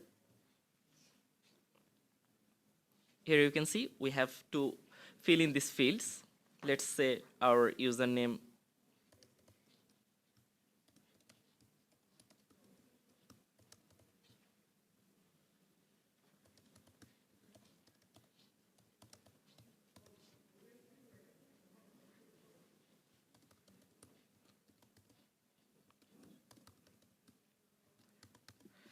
So we have put the username, first name, last name, password. The username is not available, okay. So for our organization, we can select our organization which we are registering from. If your organization does not have the IDP, this is the test organization. We are putting BDRN because BDRN already have its own federation and identity provider. Let's select the test institute one. And if you click apply, as you can see, you have successfully applied for an account. Okay, so let's hit close. Now you have to wait for the institutional admin of yours, like this case, test institute 1. If you have selected a real institute, in that case, you have to wait for your institutional admin to approve that account. And your institutional admin does have the access for your verification. So now let's log in to that federation, log in with our Access Federation. Let's say we are logging with Bangladesh Research and Education Network. Here, if we put our username and password, we can log in to our application.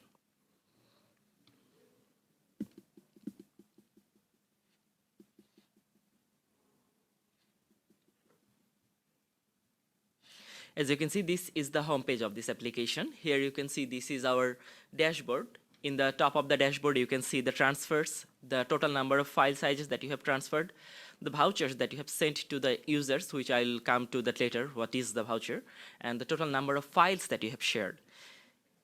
At bottom to that, you can see there's a line graph and a bar graph with the number of files and total number of file size that's shown in here. Also, you can, if you go to this profile, you can check that you have been logged in with your email address and the application has taken the principal name from your identity provider. So this is the profile and the dashboard section. Now let's go to our main section or the file sending section, which is the upload section. Here you can see there are some options here. This is pretty simple and straightforward.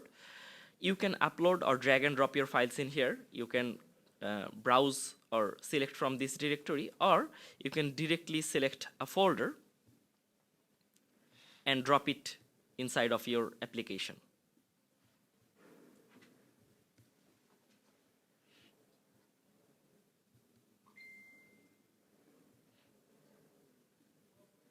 Let's say I am putting this folder in here.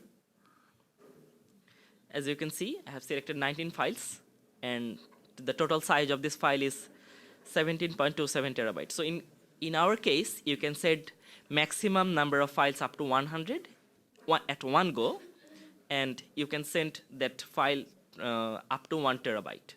So this is very much suitable for sending the larger files.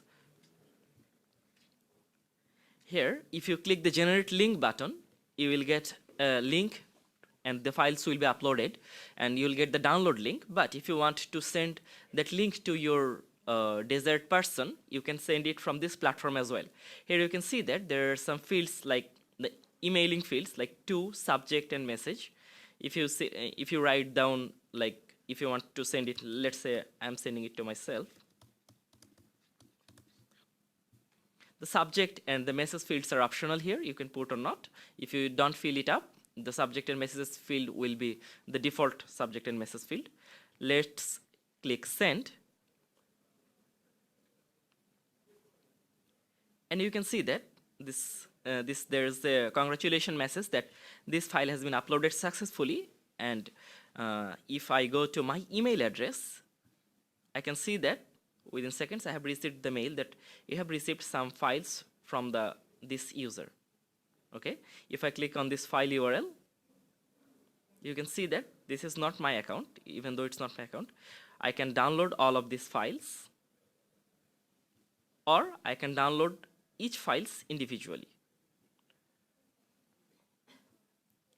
So this is the file sending procedure. So if you want to go into a little bit more deeper, and if you have a more control over on how to send your files, there are some settings that you can explore. Like if you expand this basic settings option, you can see that you can set the expiry date. If you want to set an expiry date maybe less than 7 days, by default it's set to the 7 days. If you want to set it like 3 days, 2 days, or 1 day, for the user to download your file, you can set the expiry date in here. You can also get some advanced notification to your email, like notify me when it's expired, notify me when the upload is done, notify me when downloaded, and send me a report when expired. If you toggle these buttons, you can get notifications to your email. And in the advanced settings option, if you want to get the daily statistics of your uploaded files, like how many downloads have been done, who are the users that's been downloading your files, you can get the daily statistics at the end of your business day to your email. And if you want to disable the parallel upload, you can also disable that to ensure the server is not getting loaded by some other users.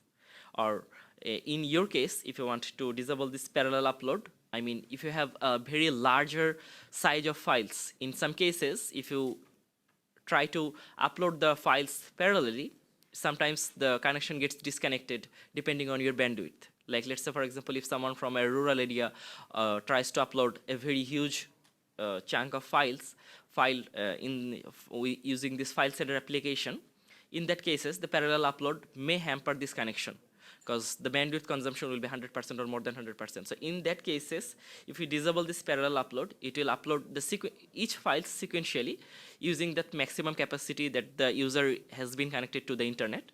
So this will enable this user to upload files even from the remote area. And if you want, even though it's secured, if you want to put an additional layer of security on top of your download file, you can put password for your downloads. Like let's say, for example, if you want to put password 12 or something like this, you can put that password in here, and then you can send this application to your required users.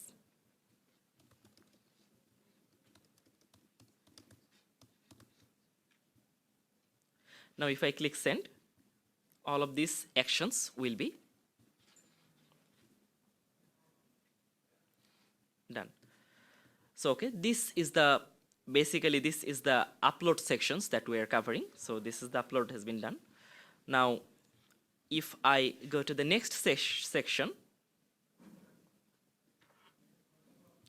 which is vouchers. Okay, you may have some friends or some colleague who is not a member of your organization, or maybe he is outside of the organization, maybe he is from an NGO, but you want to send him the data files from him. So he has a large data, but he can't send it to you. What do? Then you send him a voucher so that he can access the file sender application using that voucher. Let's test it out. Let's say, for example, if I'm sending a voucher to myself, just for testing.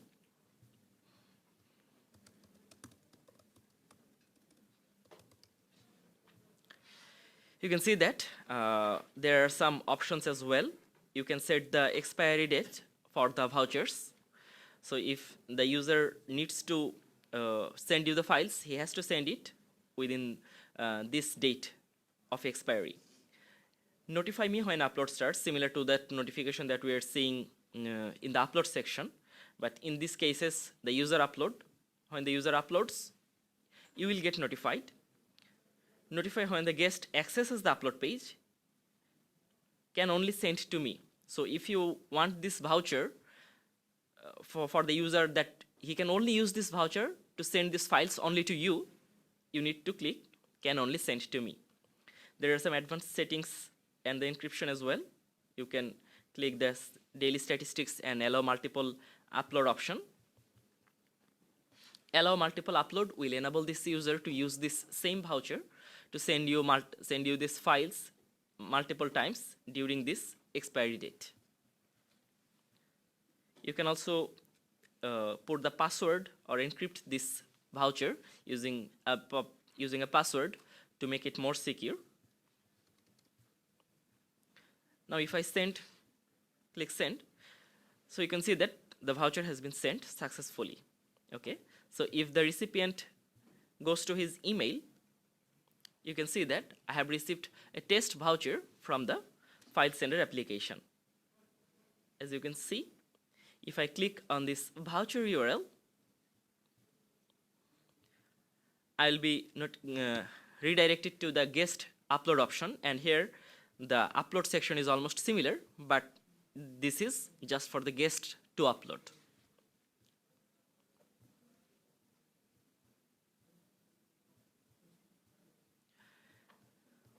Now, if I go to the My Transfer section, you can see that there are some statistical data at first. The total number of transfers, that means how many times I have transferred file from my account, the total number of transfer size that I have done, the total number of vouchers that I have sent to other users, and the total number of files that I have sent using these 5 transfers. So these are the available transfers or the transfer history. If you click on this history files, you can see that these are the files that I have sent. If I want to revoke this, I can click revoke, or if I click details, I can get details of these files. And this will show the expired transfers. That means the transfers that has been expired. So we have set the expiry date, as you have seen. So if the expiry date has been over, it will come to the expired section. Now, if I go to the My Vouchers section, you can see that this is similar to the transfers, but this is for the vouchers. The available vouchers will be shown in here. It will show in which guest users that have sent these vouchers and in which date, and it will expire in which date. I can also click on this action button to revoke or delete this voucher. If I go to the expired section, this will similarly show you the expired vouchers that you have sent to the users earlier. In the My Receipt section, you will see the transfers that has been sent to you. Like, let's say, for example, if a particular user of this file sender application has sent some files to you, you can see those files in the My Receipt section. And if you go to the expired section, you will see the similar files that's been sent to you, but the date has been expired. So this is the key functions and key features of this file sender application. As you can see, it's pretty straightforward, but very effective for the researcher and education community. And that concludes my session. Thank you.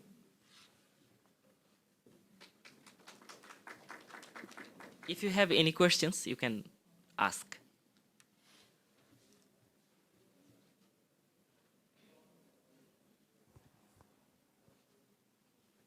And if you just queries, actually, I got access from Tauride as well. So is it for the individual users who will get individual accounts, or how we can handle this one?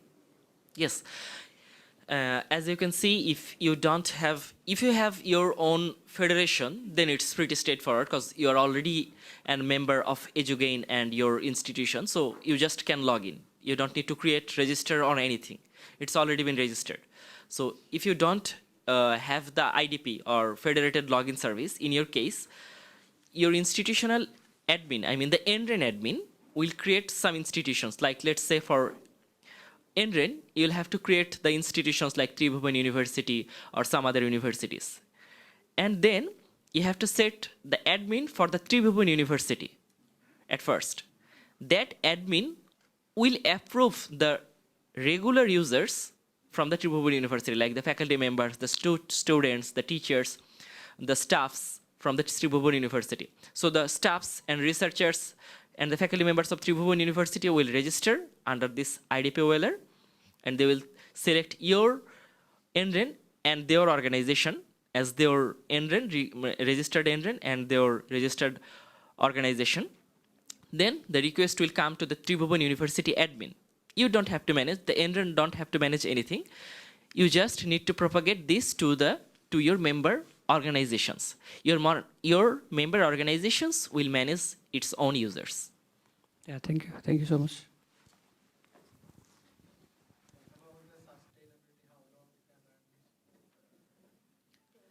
So the great part of this software application is software does not need, if you're developing it inside of your organization, it does not need to be. Yes, I'm getting into that, please. So you don't need to pay any money to anyone. So that's the beauty of developing your own service, first of all. The only required cost is the operational cost. You have to maintain it, you have to update the softwares, you have to get the hostings and servers, and as this is a very large file transfer, you need a huge number of storages. And in that cases, BitREN is currently providing under the agreement, but I don't know after the project or duration ends, this will be decided. 5 years. Yes, after the project ends, I mean after 5 years, the agreement after the 5 years, this will be decided by our CEO. No, at the moment, we have 5 years contract with Asia Connect, actually Asia Connect project. So we have 5 years contract. After 5 years, yeah, we might need to come up with some other consortium solution.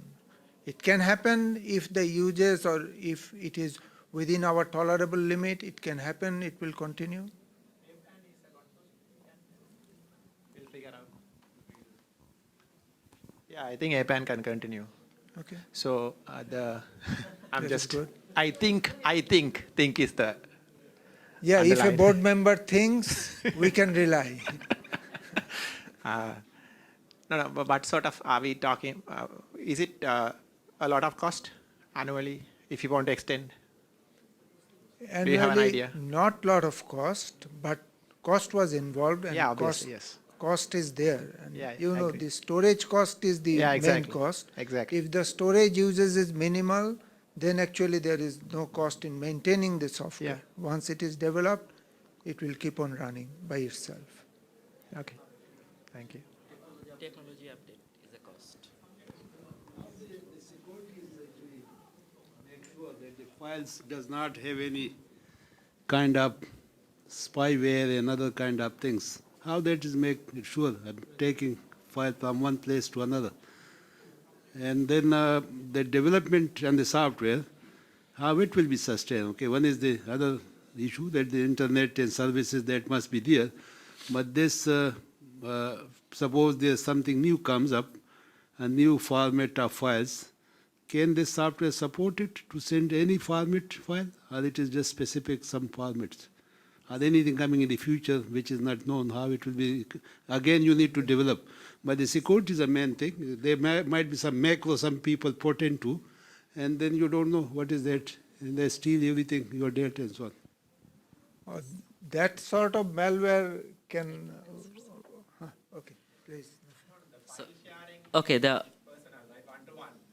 yes, but the servers, if you inject it is also one of the main concern of our developer teams, because you can, if you can upload the files, if you can upload the executable, any executable files inside of that server, you can insert the malware.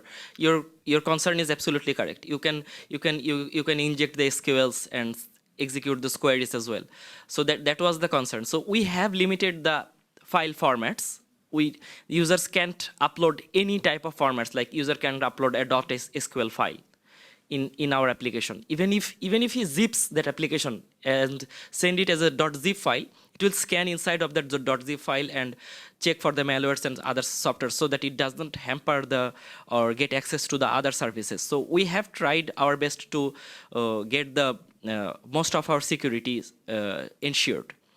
But it comes with the cost of, like, you can't upload certain formatted files. It will support like generic formatted files of each of the file types, like starting from doc, PPT, PDF, MP4.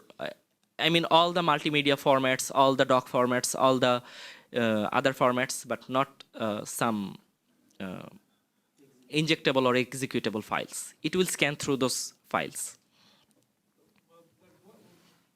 Well, anything, what kind of software is used, or what kind of system is used to check for any malicious coding? Anything, do you use anything in the transfer? If I'm transferring any file, do you check it?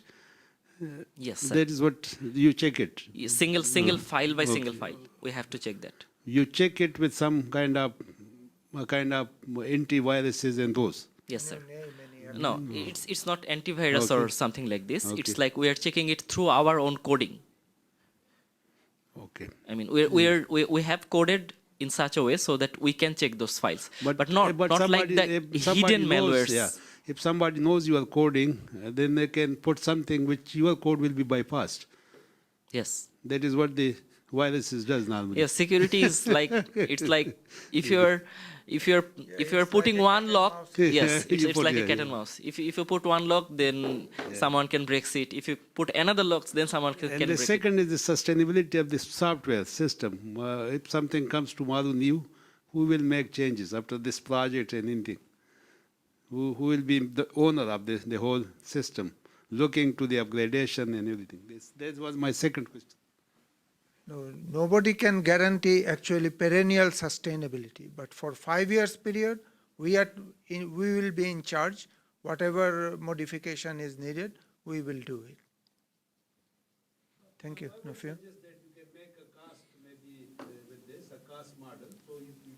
Oh, it was included. It was included inside the project. But for the future, I'm saying, you put something, some subscription fee, and take that money so it can be used for sustainability. Okay, that model can be developed. Yeah.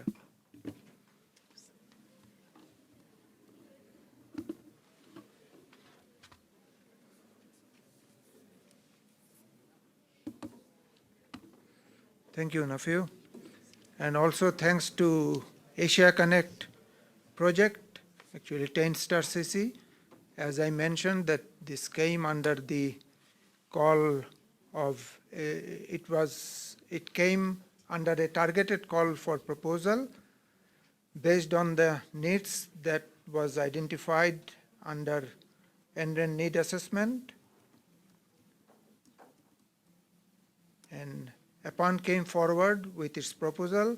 We just provided the technical support. So thanks to APAN also for relying us in providing the service. Okay, so our next objective was to let the audience informed about what is our plan for Asia Connect 2 project. Actually, it is still under development, but it is the right audience, I believe, to get some feedback so that we can nurture it as per the wishes of the NREN community.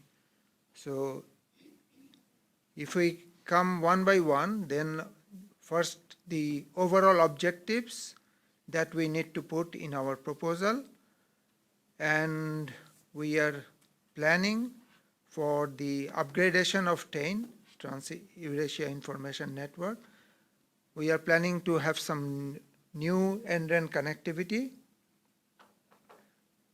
Brunei and Timor has been identified. It needs to be further investigated whether some other NRENs are there in this community. Lot of islands are there.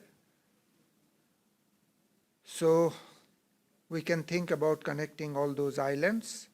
And the R&D spending, the final target, I don't know the baseline value, that needs to be identified. How much we spent during the Asia Connect 1 project or the previous Asia Connect project. But we are planning, if everything goes fine, that is 2.8 million per year. If we can stick to our budget, provided we have the EU funding, we have the Korean funding, and also we get the NRENs payment as budgeted or as forecasted. Then the R&D spending total will be 3.64 million. You know that the R&D spending normally in Asia Connect project, it went under different call for proposals. And if you see the file sender project, that was under some R&D spending under targeted call. And the average maturity rating, we are targeting that this came, the baseline value, this came as an outcome of our NREN need assessment study. For LDCs, it was 46.25, the average maturity rating. The maturity rating was identified based on hundreds of parameters. Main parameter was 18, but the number of sub-parameters was probably more than 100.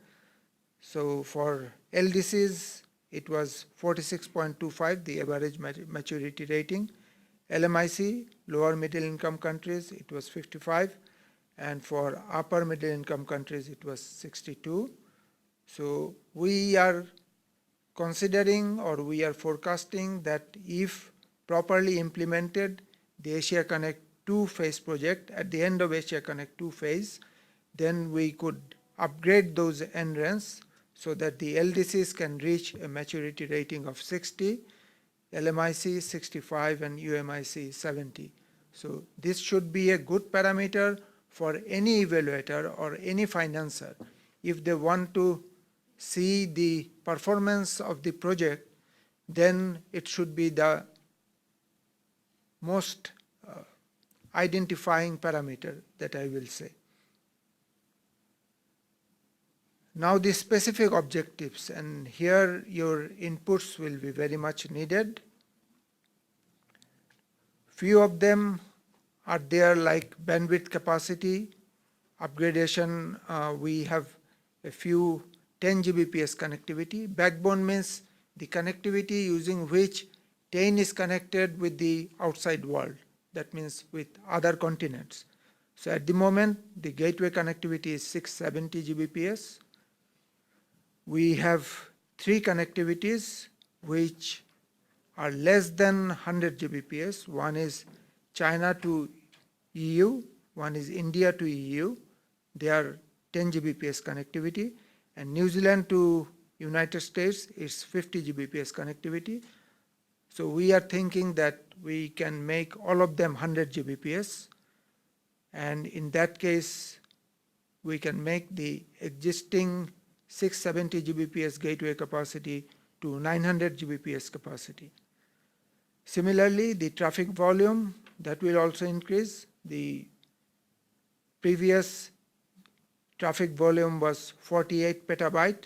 This is annual traffic volume, annual traffic transport. We are thinking that it can be upgraded to 100 petabyte. And the access link capacity, minimum bandwidth for LDCs, LMICs, UMICs, everything can be increased.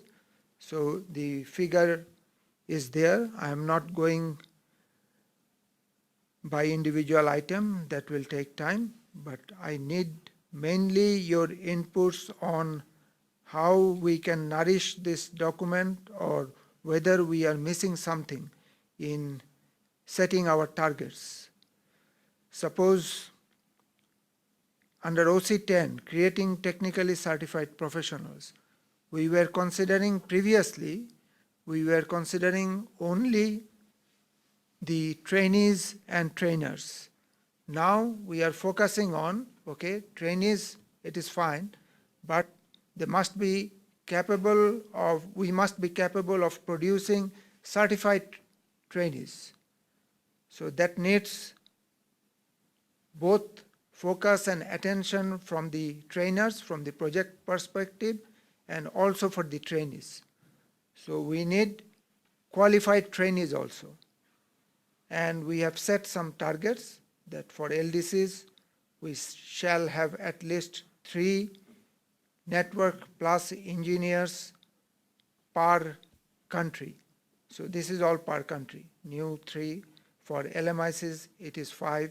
per country for Network Plus, Server Plus, Security Plus, Cloud Plus, and if there is any other certification like CCNA, CCNP, whatever it might be.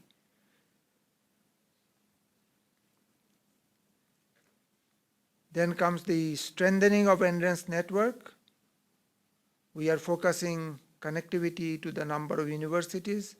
Many of the NRENs are lacking in getting their universities connected. So we are focusing on this connectivity. For LDCs, the current value is 16%. We want to upgrade it to 25%. That means 16% means out of 100 universities, 16 universities are connected.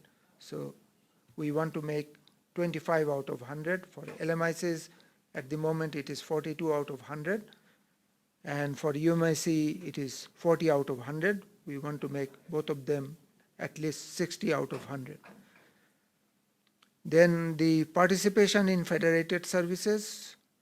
We want to see all the NRENs, they are present in federation, as Dr. Jamil was mentioning.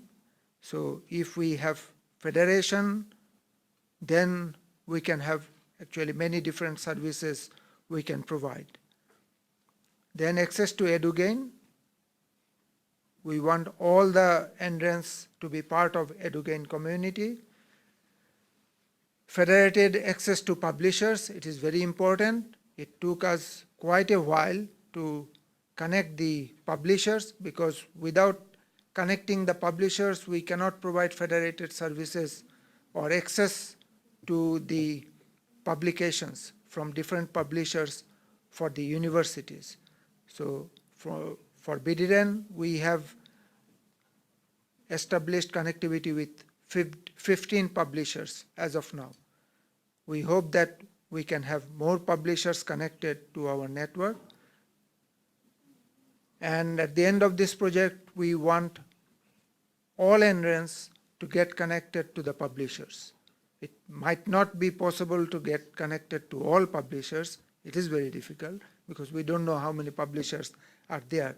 But at least the renowned publishers should be get connected. And EduRoam in International Airport, that is our dream, that at the moment only 2 countries, baseline value you can see 2. We want final target that all international airports under Asia Pacific zone will be under EduRoam connectivity. And then we have some service portfolio. This service portfolio has been identified from GIANT. We took it from GIANT. Under network services, there are many sub-services. So at the moment, 43% of the sub-services are available in Asia Pacific zone. We want to make it up to 70%. In security, we are really lagging behind than GIANT. We have only 20% coverage. We want to make it at least 40%. So similarly, identity, collaboration, multimedia, storage and hosting, and professional services, we want to get it upgraded to a better level. Then it is our dream that we want to have a data center under Asia Connect 2 project. And that data center will hold some CPU, GPU, and from that data center, we can provide services for the NRENs which are lagging in introducing data center services, or if there is any residual capacity, then that can also be utilized.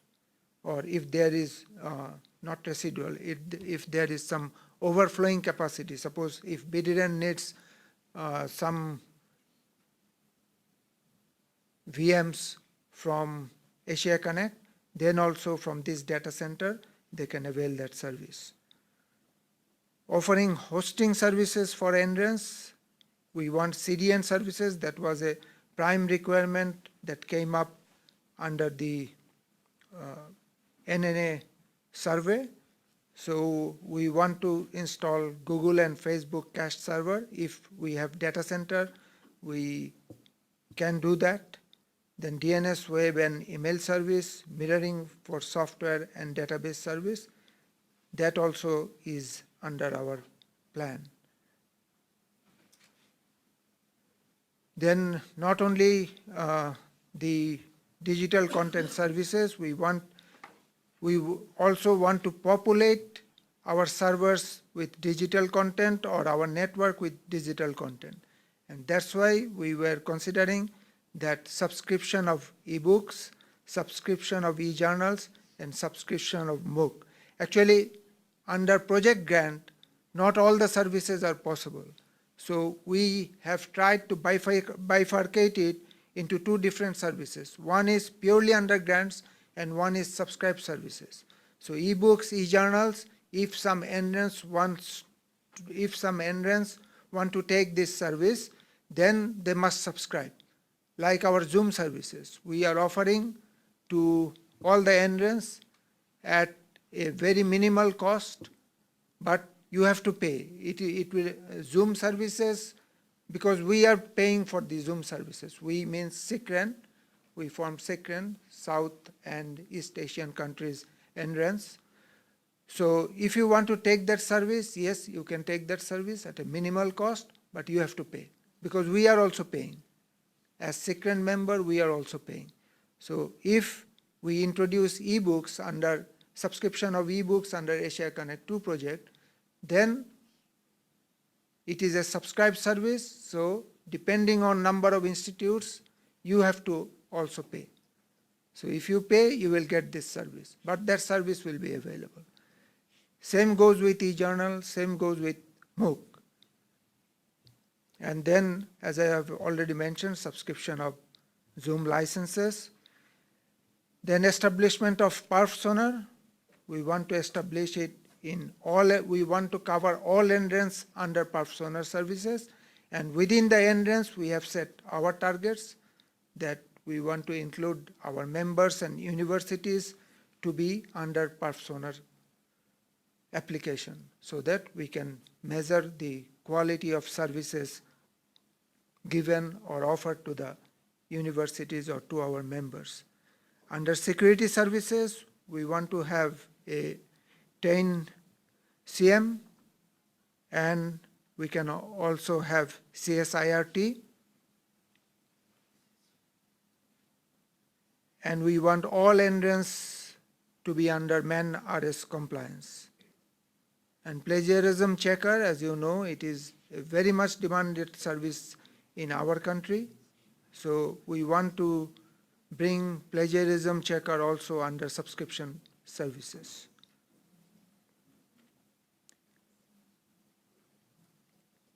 Then the outputs, these are actually deliverables. This is written here, but my main concern is whether we are missing some services in developing these specific objectives. So the ball is under audience's court. So anyone can come up with any new services which might be popular, but we are missing it here.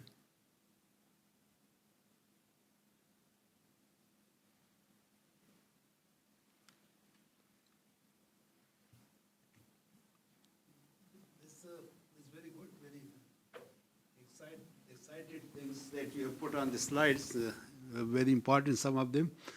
But can we do something like, suppose you in Bangladesh develop a good software like one you mentioned, and that is a software as a services use. So you put it in on your site, and we access it and subscribe it from you. Same with the MOOCs, because we can develop our own MOOCs. Can we identify courses amongst our federation and the countries that, okay, let's us develop 100 courses in the next 1 year.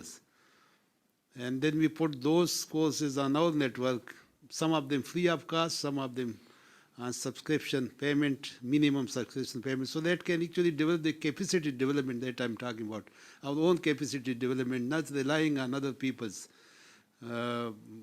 Maybe in some cases here we talk about just anti-plagiarism software. That is one. Turnitin is one of the software which can be developed by all members countries as well. So we can have our own, maybe not of that level, but we can go up to, let's see, 60% of that. So 60% job is done on our software, 40% we subscribe, Turnitin or some other package. So it's a hybrid system that if we can incorporate and can be incorporated in those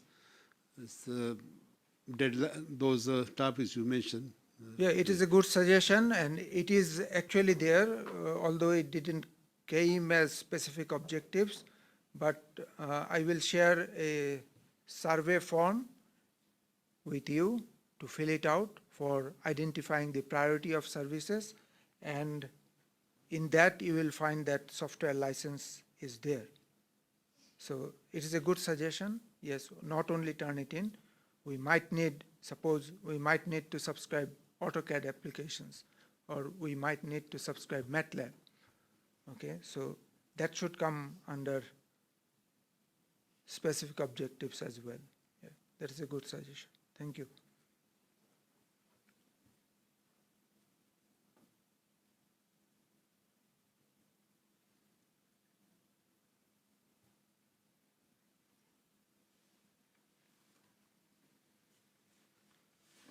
Nafiu? এইটাকে যদি আমি এখানে আনতে চাই,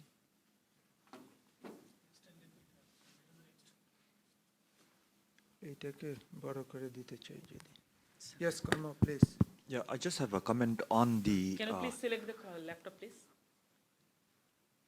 On the objective, you have mentioned that the CDN hosting services for NRENs. So I just wanted to clarify from your side whether this includes the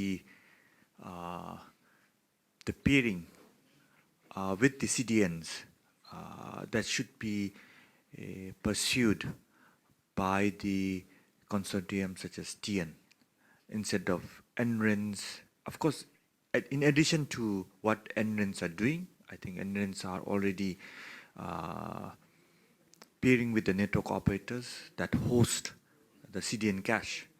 But in addition to that, if we have an objective of TN as a network peering directly with Facebook and Google and Microsoft, so to benefit the NREN members that connect to TN.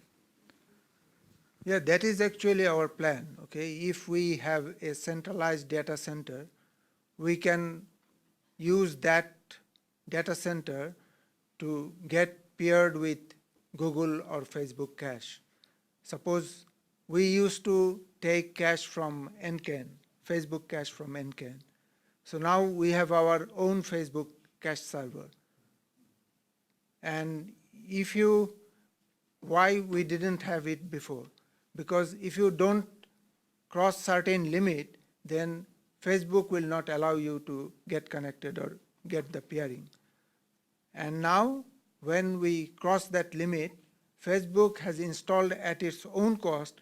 They have given us the server and all the infrastructure. We just paired it to their servers. Yeah, so that is usually what is done. Okay. But what I'm suggesting is, instead of that, if TN could directly peer with the CDNs at maybe Singapore, because Singapore is, we have a TN POP, and then the TN router could directly peer with the CDNs instead of NRENs that are not able to afford No, that is a the good option. bandwidth. So that's why I'm suggesting here, if we can highlight this as an objective, just a suggestion. That is a good option that we can consider, right, Patch? Yeah. That is a good option. That is a good option. If we can directly peer, then we automatically, and that will also increase the utilization of our train network. Yes, exactly. Which is our long-term goal. And the other question is over the ebook, the subscription, IEEE genres and everything. So from your exercise, what you have been doing in BDREN, do you think the consortium, such as what we have done with the South Asia Research and Education Network, going for Zoom licenses, if we can similarly have some kind of that arrangement, will that bring down the cost of the subscription for IEEE genres if you have more NRENs coming together and then subscribing? Definitely, as the number of, I have been doing this research for last 1.5 years probably. And definitely, if the number of institutes get increased, the cost goes down, okay? Now there is only one barrier. I tried it with different publishers like Taylor and Francis or Elsevier, Springer and Nature, with whom I am dealing with. The only obstacle at this moment is they don't want to cross the country boundary, okay? So if that can be broken, then it is possible. So I believe that if we can create a business for them, if I can say that, okay, with one country you are getting 60 universities, but with 4 countries, I can make available 200 universities, and that will make a big business case for you. So that can happen. Most of the publisher business is controlled by the agents from India. You know that. So as they are controlling it from India, they don't want to cross their territory. They have their territory like Bhutan or Bangladesh or Sri Lanka, not beyond that. So each agent, he wants to control his own market. He wants to build his own revenue. That is the problem. But if we can, as we have reached Zoom USA, okay, then Zoom USA has given the responsibility or given the charge to Zoom India. So if we can reach Elsevier at their headquarters, then probably this obstacle we can overcome. Thank you, Tori. Okay, I am trying. So could you please scan this QR code, and there will be a survey form if you can fill it out. আপনি করেন নাই তো ওটা বাদ হয়ে গেছে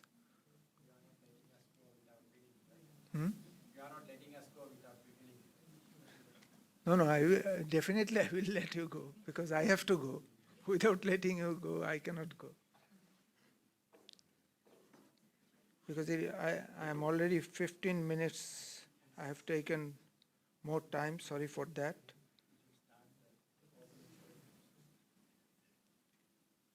And I will share this presentation with you so that if anything is missing, last night Asita was mentioning many things are missing. So I want to know many things which are missing here. He has many dreams.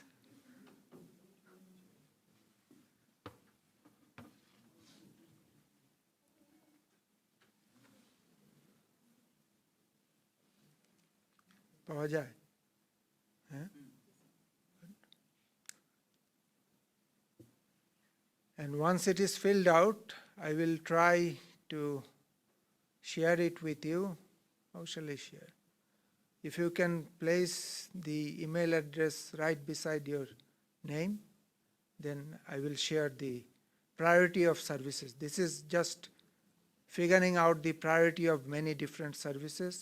Which services, actually we have budget limitations. So even if you want, I cannot make all the services available. So based on your priority, if we can address your need, that will be the best option. In NNA, one thing was missing. We identified the services, but the priority was missing. Then we figured out priority in an indirect way by collecting the uses of giant services, similar services. The more the uses in giant, we thought that we considered that as a higher priority. So this is more direct. If I can take a survey and if I collect the requirements, priority identification from my members, that will be more direct and that will be more defendable actually for me.